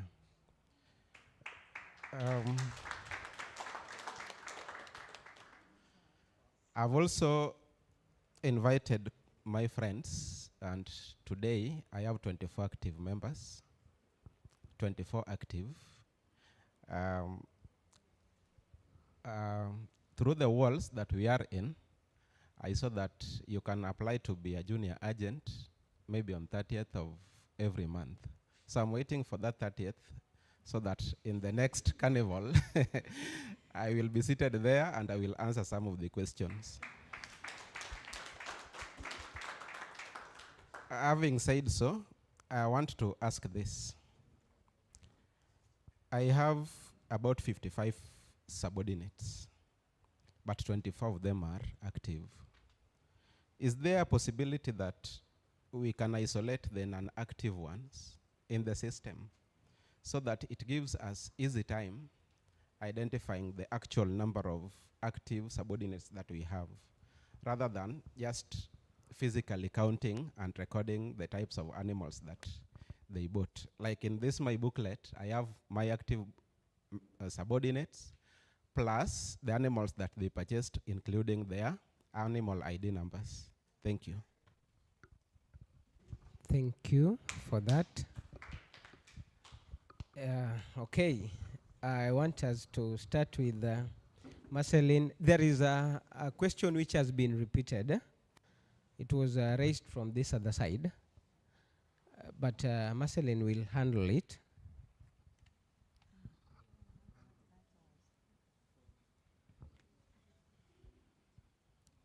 Yeah, before I repeat the other question, I want to mention on the points.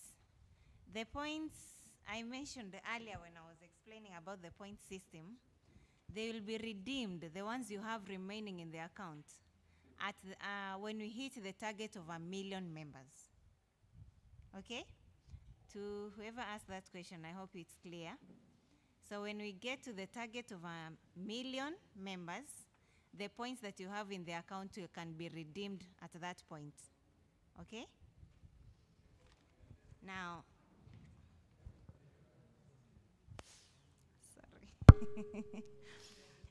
on the registration issue that was mentioned earlier from this side, I guess. That's about it? Sorry.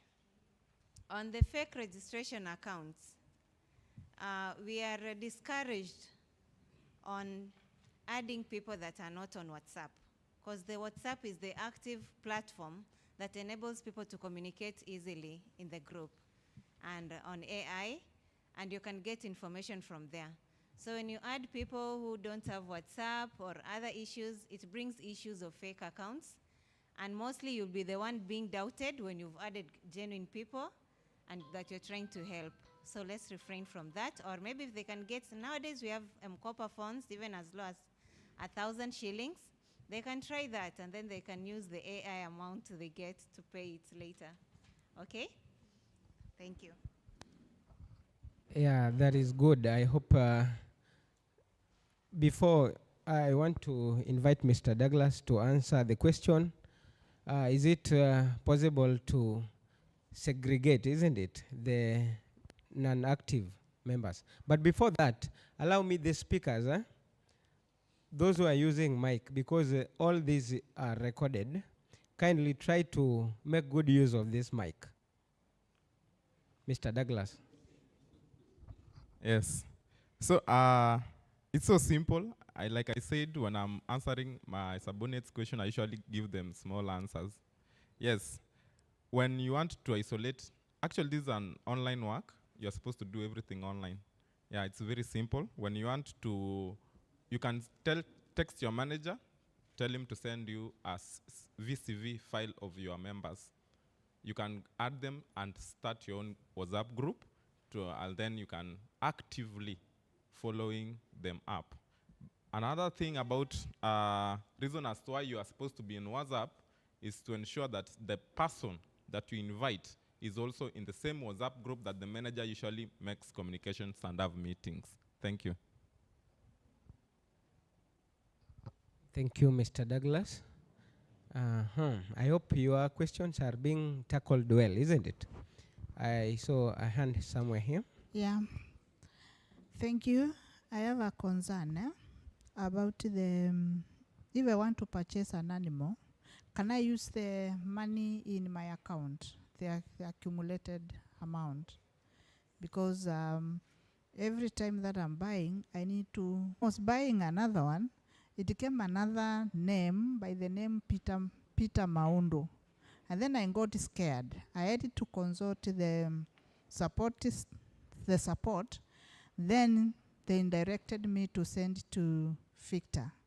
I'm wondering, now I wanted to purchase another one. Another new name comes and it's funny. Why can't we have maybe a company number that is familiar and reliable? Because when you keep on getting different, it seems like it's a merry-go-round, or maybe it's going to someone. Then I've checked the list of the animals. I was looking for the duck, but I've seen ostrich. I don't know, it's not there. Thank you. Okay, thank you for that question.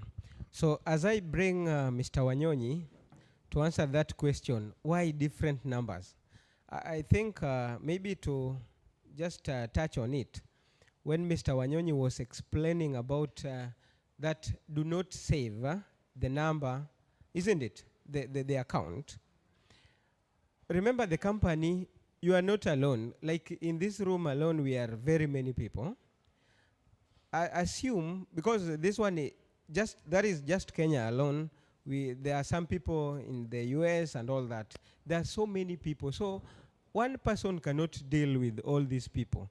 That is why you will hear that, why my amount has delayed and all that. So let me just bring on board Mr. Wanyonyi to repeat the same so that you can get satisfied. So Mr. Wanyonyi, please. Thank you so much for the question. First of all, allow me to go back to a question that guy asked. You asked about you open an account, and then when you go to log in, it tells you password error. You asked that, huh? Okay. Basically, you have support. Just go to support, contact your manager. It shall be sorted. That is why you have support. Okay. If I go to using your money in your wallet to buy animals, Mama, you have said every time you have to go to M-Pesa, then again to Nini. What happens when you recharge? Where does the money go? It goes back to your wallet. It goes to your wallet. When you buy the animal, it deducts from your wallet. So if you want a sheep and you have 5,200, you don't have to go and to M-Pesa take 2,500. It added up at ukuje tena utoe. Just go directly to buy, then it deducts from the 5,200. You remain with your 2,700. That is very possible. Then sending money to different people. As I explained here when I was on the platform, I told you it is a regulation, or is it a rule that don't save an account that you are given, okay? Because the system is dynamic. It is not dictated by one person that send all your monies to Sarah Nafula. The system picks. Because why? If you want to buy, let's say a goose, it is 1,000 shillings. Okay? It tells you to send it to Kimani. The system will have calculated its calculations on how to balance these accounts. And also on another form, it is also a security mechanism because now it is distributing the risks. Okay? What happens if you bestow, if you put in one pocket like this, in one bucket, then one day it crashes? You get my point? The risks become higher. But now these are distributed risk, whereby the risk is so low. Okay? Thank you. As I usher in Mr. Victor, they always say, do not put all your eggs in one bucket. What will happen? You have the answer, and your guess is as good as mine. Mr. Victor, because we are handling or dealing with money. Hapa mali ya pesa paka lazima niongee. Ubaya kuna watu wameanza kugawa shamba hapa. Naona tu. Sijui welfare. Chakula iko karibu. Muambie huko kwingine wajipange. Watu wameanza kugawa mashamba. Sawa. I just want to emphasize on what our brother Ignatius amekuwa akisema. Ukiangalia online work saa hizi, kitambo tulikuwa na zile kazi ambazo tulikuwa tukifanya. Myself, I have over 10 years experience ya mambo ya online work. Kazi zangu nyingi sana nazifanya za online, na huko ndo unapata pesa zangu za kusurvive. So, kitambo tulikuwa na zile companies ambazo zilikuwa zina register specific portal ama account name, ambayo ukiwithdraw pesa inasoma AI Animal Husbandry Limited. Si mnazijua hizo? Zilikuwa zikifanya hivyo. Najaribu kusonga ndio hawa pia waweze kuniona huko. Kisimama pali moja wanaangalia ukuta hapa.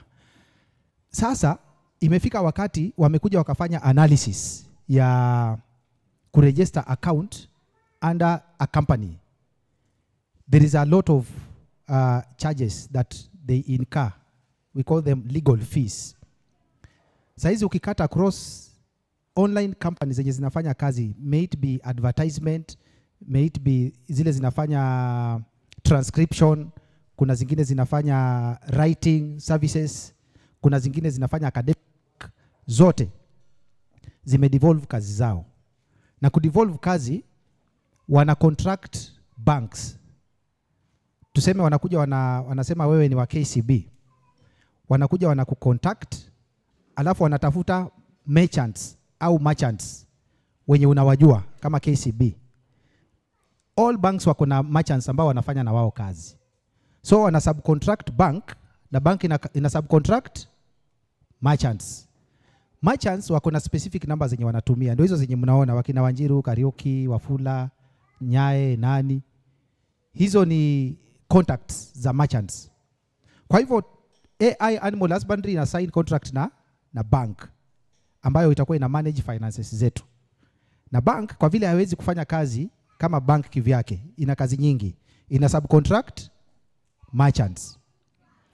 Zikifanya hivyo inamaanisha tumedevolve ile kazi ambayo tungekuwa tumepatia bank kama bank, na pia imetuondolea ile shughuli ya kufanya registration ya portal na mapay bill zile mnajua na matil. Hiyo kazi yote tumeitoa, tumeweka kando. Lakini kile cha muhimu, Kenya wanataka kampuni ikuwe registered na ikuwe legal. Hiyo ndio kitu ya muhimu sana. Mambo ya transactions sasa ni kampuni ione vile itakuwa ina deal na transactions. Kwa sababu ndio kampuni ikuwe stable, lazima iweke structures kwa mambo ya finance. Kwa hivyo bank ita develop system ambayo Bwana Ignatius amesema.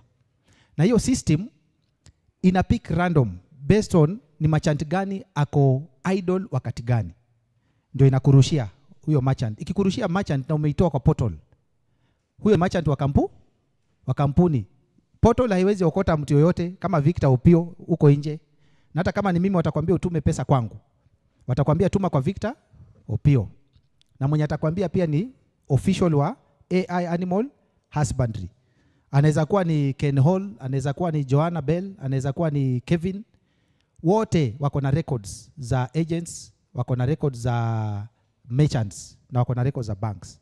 So wewe kazi yako, ukienda kurecharge, ukipata namba pale, si ni system imekupatia? Do you still begin now mistrusting the system? Hawezi.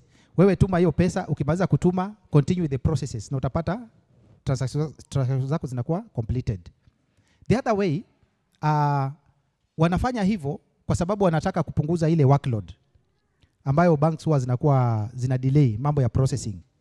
Na mimi sitaki kuwaficha, wewe na mimi pesa yako ikichelewa kwa system, unanipigia kelele the whole day, the whole night. Pesa haijafanya nini?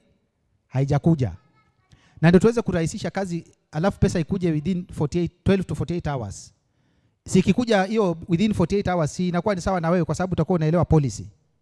Ikikuja zaidi ya 48 hours ama baadaye, what happens? Unaanza kuwa impatient. Unaanza kusema, kwanza kuna wakati mwingine, sijui kama uliona hiyo kitu. Kuna wakati ilifika pesa, sijui system ilikuwa na jam kidogo, watu wakaanza kusema AI animal husbandry imeenda. Unakumbuka? Waliandika messages the whole day. Paka wengine wanasema sasa itakuwaje, wengine wanaweka zile emoji zenye zina machozi hivi. Azili lakini zina machozi. Sasa tunajiuliza sasa hao ni wakina nani hao? Wakaongea kuanzia saa 2 asubuhi mpaka saa 9.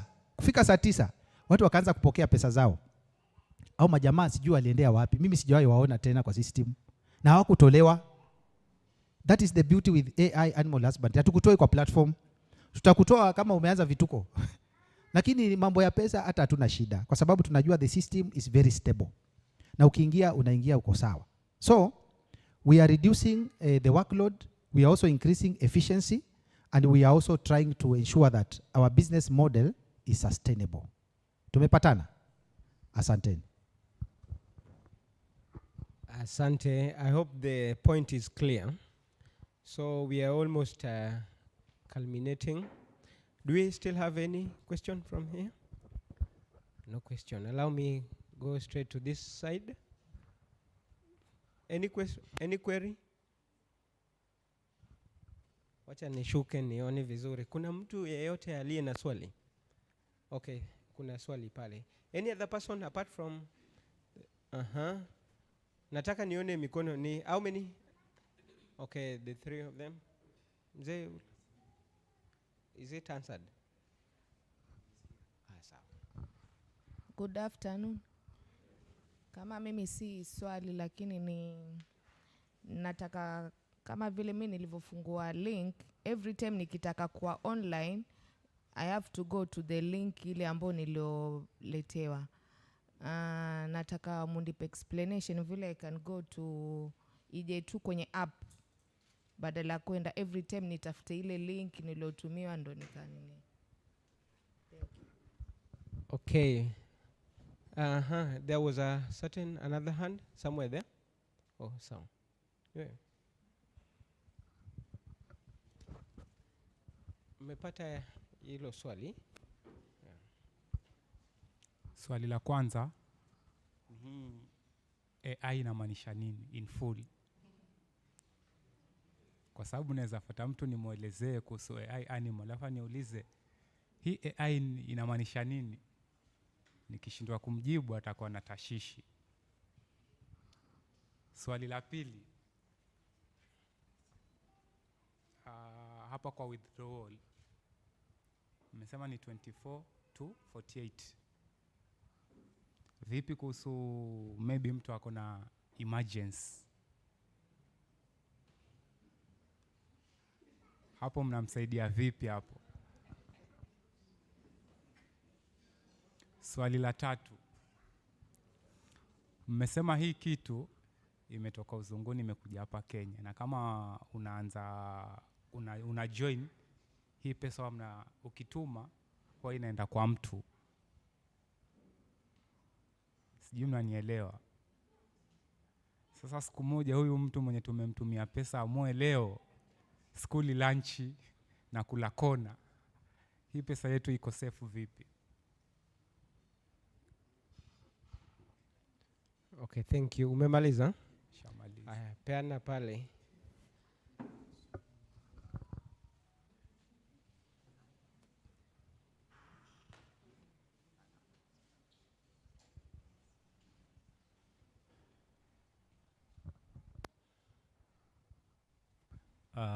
Swali langu ni mambo na kuhusu hiyo mambo ya kutoa pesa. Are there any plans by the company kukuwa registered na Capital Markets Authority? Vile inahitajika na sheria kwamba any investments zenye zinafanyika zinafaa kuwa zimetambulika na Capital Markets Authority. Thank you. Thank you. Tumemaliza maswali, si ndio? Now, allow me. Okay, let us take that question so that we can answer them at once. Alafu tuende lunch. So meanwhile, allow me to answer this question. Ameuliza AI in full. Najua I am the one who explained that. Utakunywa juice ya mchicha kwa bili yangu. Meanwhile, AI inamaanisha artificial intelligence. Tumeelewana? For example, unajua hii inaitwa chat GPT. That is example of AI. Unajua ziko nyingi tu, yani they deal with artificial intelligence. Sawa sawa? Hey, tuko pamoja. Yeah, I don't want to go deep into that. So meanwhile, hebu tuchukue swali pale as I bring Mike, peana mic pale. As I bring in pale, there is a hand somewhere there. Kwa mfano niko na mwenzangu mwenye nimeregister naye tumetumia ID moja kuregister na kila mtu namba yake. Sasa mimi ni rancher. Yule mwenzangu naweza kumuinvite. Hebu rudia, weka mic vizuri. Tuko wawili tumeregister namba lakini ID ni moja. Sasa mimi ni rancher. Yule mwenzangu naweza mwalika. Okay, thank you. Allow me to bring Mr. Douglas. Kwa ile mambo ya app, nataka mkue makini. If I can take 1 minute, niweza kuja nikusaidia kudownload app. Kama hii inakuwa sorted ya kudownload app, emergency cases, kuna ndugu yangu amesema if it is an emergency case. Ukipeleka check bank, uambiwe itachukua 2 days. Utaenda lazima umwambie nataka pesa yangu saa hii. It is a policy. So also the company has a policy that you receive your money between 24 to 48 hours. Okay. So it is a policy, and a policy we cannot change it. Sending money to individuals. Mr. Victor hapa amesema kwamba we are sending money to merchants. We ukienda kwa KCB M-Pesa, kwa KCB mtaani hapa, unaendanga kuuliza huyu msichana ama huyu kijana, wewe sio KCB, mimi naenda kwa bank. So unamwamini, unampatia pesa yako. And then wewe utapata tu message kwamba pesa zako zimefika wapi? Kwa bank. Okay. So you sending money that the system has gave you a number. So you are sending money to an individual that the system, or rather has been appointed and has been validated and verified that he is authentic. Okay. You cannot just become a merchant. There's a process of you becoming a merchant. Registration of the company to the Capital Markets Authority. I think it is Mr. Victor said there will come a time whereby tunataka kuenda mpaka kwa hiyo we have the company has vision. We are not just remaining at this level. Are we together? So I think Victor can explain that, because Victor, registration to the Capital Markets Authority.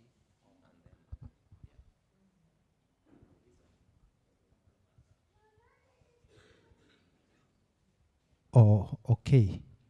It was your question? Okay. Currently, what we are doing is information dissemination, just to ensure that we are able to occupy a space as AI animal husbandry. But just like I said, we have a strategic plan for the company, and it has 4 stages, especially for Kenya. The registration and all those other processes in United States of America is complete. So this is just an inception process whereby we want to make a noise and to ensure that AI Animal Husbandry Limited is occupying a space that is sustainable in Kenya. But through the strategic plan that we have, in the end, when we now begin the second phase, after online promotion, we'll now be doing offline establishment of ranches. That is where now we'll now begin doing those structural adjustments and ensuring that now we are taking off. Because you can't take off with something that is not acceptable to the consumers. Consumers are like me and you. When it is not acceptable and you are putting structures at the onset, it means you are just bound to fail, definitely.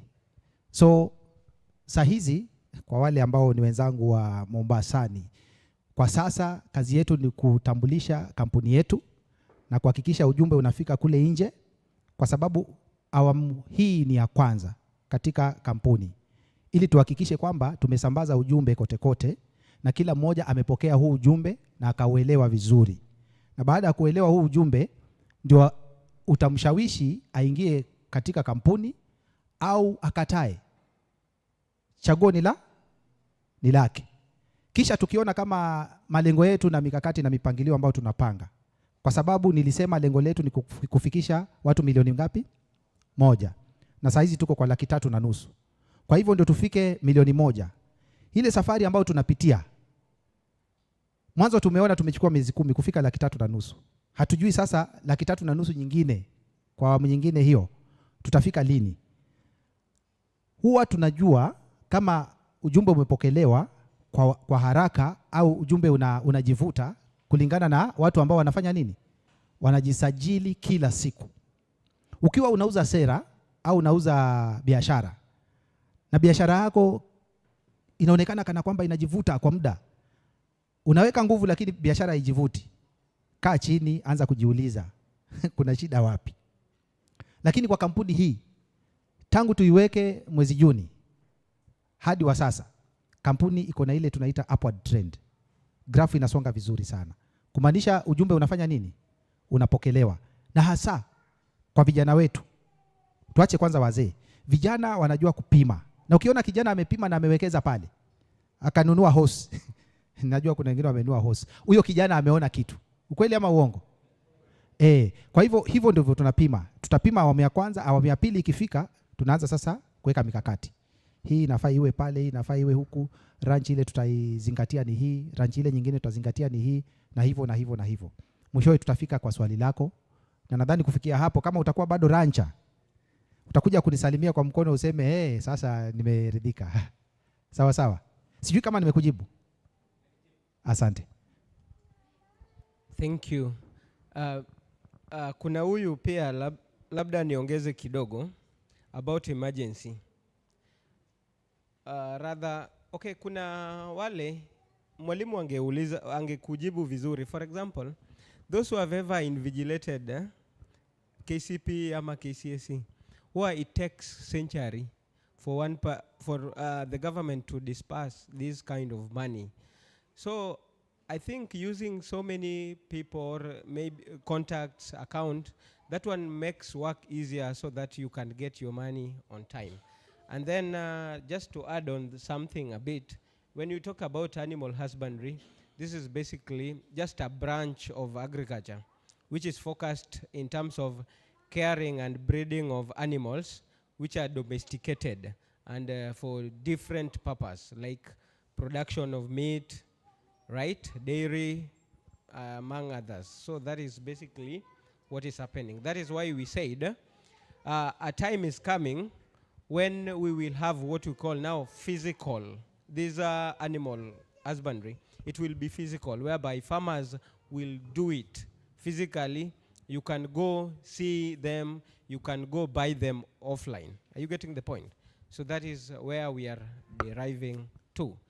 Otherwise, I believe all the questions have been answered, and it is now another time that I want to call hospitality, isn't it? Yeah, because si tunaishi njaa. Unasikia ama unaishi? Sawa sawa. So I would wish to call in charge of hospitality to come give us guideline. Yeah, as she comes, that is our manager. I will want to emphasize some few things kwa sababu unajua tukitoka lunch tutaingia kwa kwa ile mambo ya meza pale ndio watu wapate nafasi ya kufanya mambo mengine. Kwa hii kampuni nataka tuelewe kwamba tuna hizo njia ambazo tuliambiwa za kutengeneza pesa. Tukaambiwa njia ya kwanza ni kununua mnyama na kumlisha. Si ni kweli? Njia ya pili ni kufanya referrals.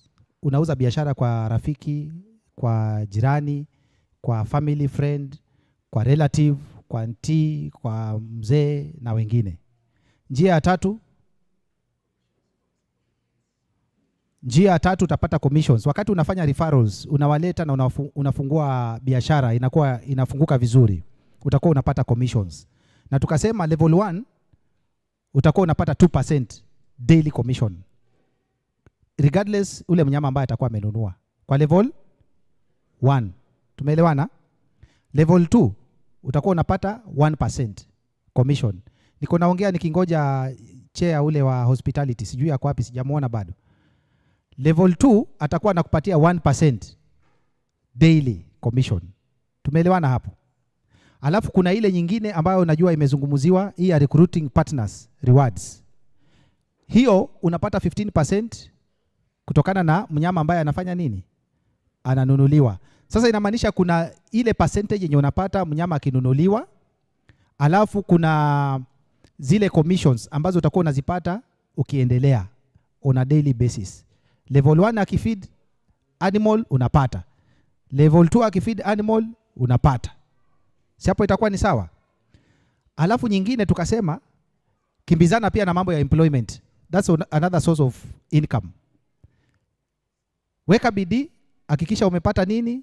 Ajira. Na ajira ziko pale, ziko waziwazi. Zingine nimesema ni rahisi kuzipata, itategemea vile utakimbizana nazo. Sasa uwe na hizi channels zote za pesa. Kwa kweli, kuna kitu ambacho kitakuwa kinakusumbua kufanya kazi kwa AI Animal Husbandry? Hakuna. Si ni kweli? Ndio maana tunasema sasa slogan yetu tukitoka hapa, slogan ya AI Animal Husbandry is AI Animal Husbandry makes wealth simple. Can we shout it together? 3 go. Again. Very good. Is the manager here now? Hospitality? Oh, naambiwa kuna swali ambayo haikujibu. Manager, songa tu ndio utatusaidia. Unajua tunataka kukimbia huko kwingine, utatupatia mwelekeo. Kuna tu swali wacha wajibu ukiwa umesimama hapa na mimi, alafu tutaendelea. Mtu aliuliza kama wanatumia one ID, same ID, isn't it? Yeah, you cannot share. It means you are the only person who is transacting business. Is that okay? Yeah, that's simple. Thank you. Alafu pia ujue mahali pa kupata link yako wakati unatuma. Kuna watu wengine hata ilibidi nimewakataza. Sasa unachukua link yangu, unatumia referrals wako, sasa wanaregister kwa link yangu, alafu unaniambia hujapata commission, unanipigia simu, unanisumbua na matext, nikikuuliza unasema nilituma ile link yenye ulinipatia. Sasa kweli wewe umefanya watu 5 wameregister kwa link yangu. Sasa unataka commission itapita namna gani ifike kwako? Honestly. Tuweze kujifunza mahali penye tunatoa app na mahali penye tunapata referral links zetu. Ukileta mwajiri, mregister chini yako. Wachana na ule alikutumia link. Wewe uko na link, ukisha register uko na link yako. Ni wangapi wanajua mahali link yao iko? Chatu nione kama rancha sawa wako safe. Oh, tujipigie makofi. Sawa sawa. Nataka nikukaribishe. Sisi tunataka kwenda kukula. Good afternoon. Kwa Kiswahili tunasema habari za jioni. I'm happy to see you here. Karibuni sana World Waters. On your way down here, ndo tunaenda lunch. Mimi niko hapa kushughulisha swala zenu ya tumbo. I'm your Dr. Stomach. I'm here to make sure that your stomachs are full. Sawa. So tunashuka tu downstairs hapa. You can see there's these stairs ya black hapo. Shuka hapo chini utaona tumeandaa chakula lunch vizuri. I hope you enjoy your lunch. Karibuni sana. Tumpige makofi huyu.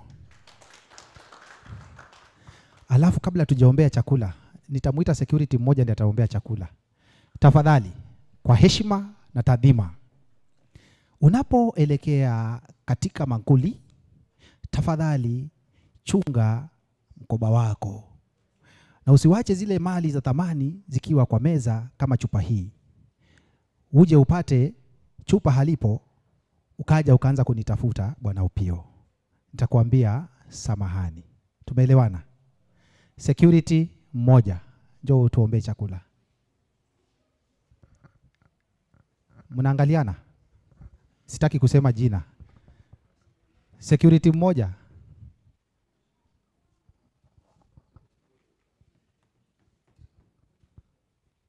Hiyo yako hayongei? Haya, huyu amejitokeza. Tusimame kwa miguu.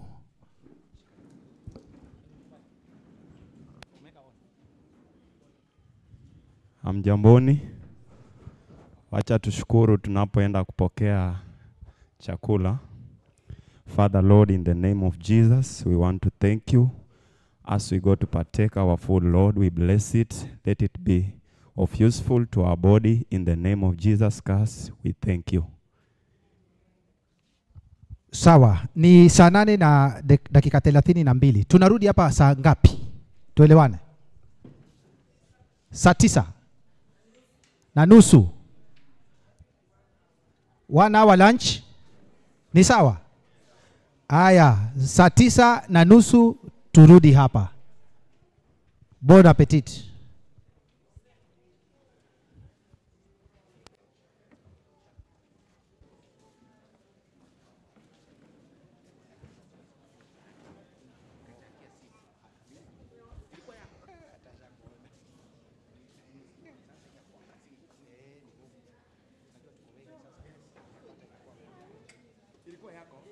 Sasa nilikuwa nataka kutangaza hapa maana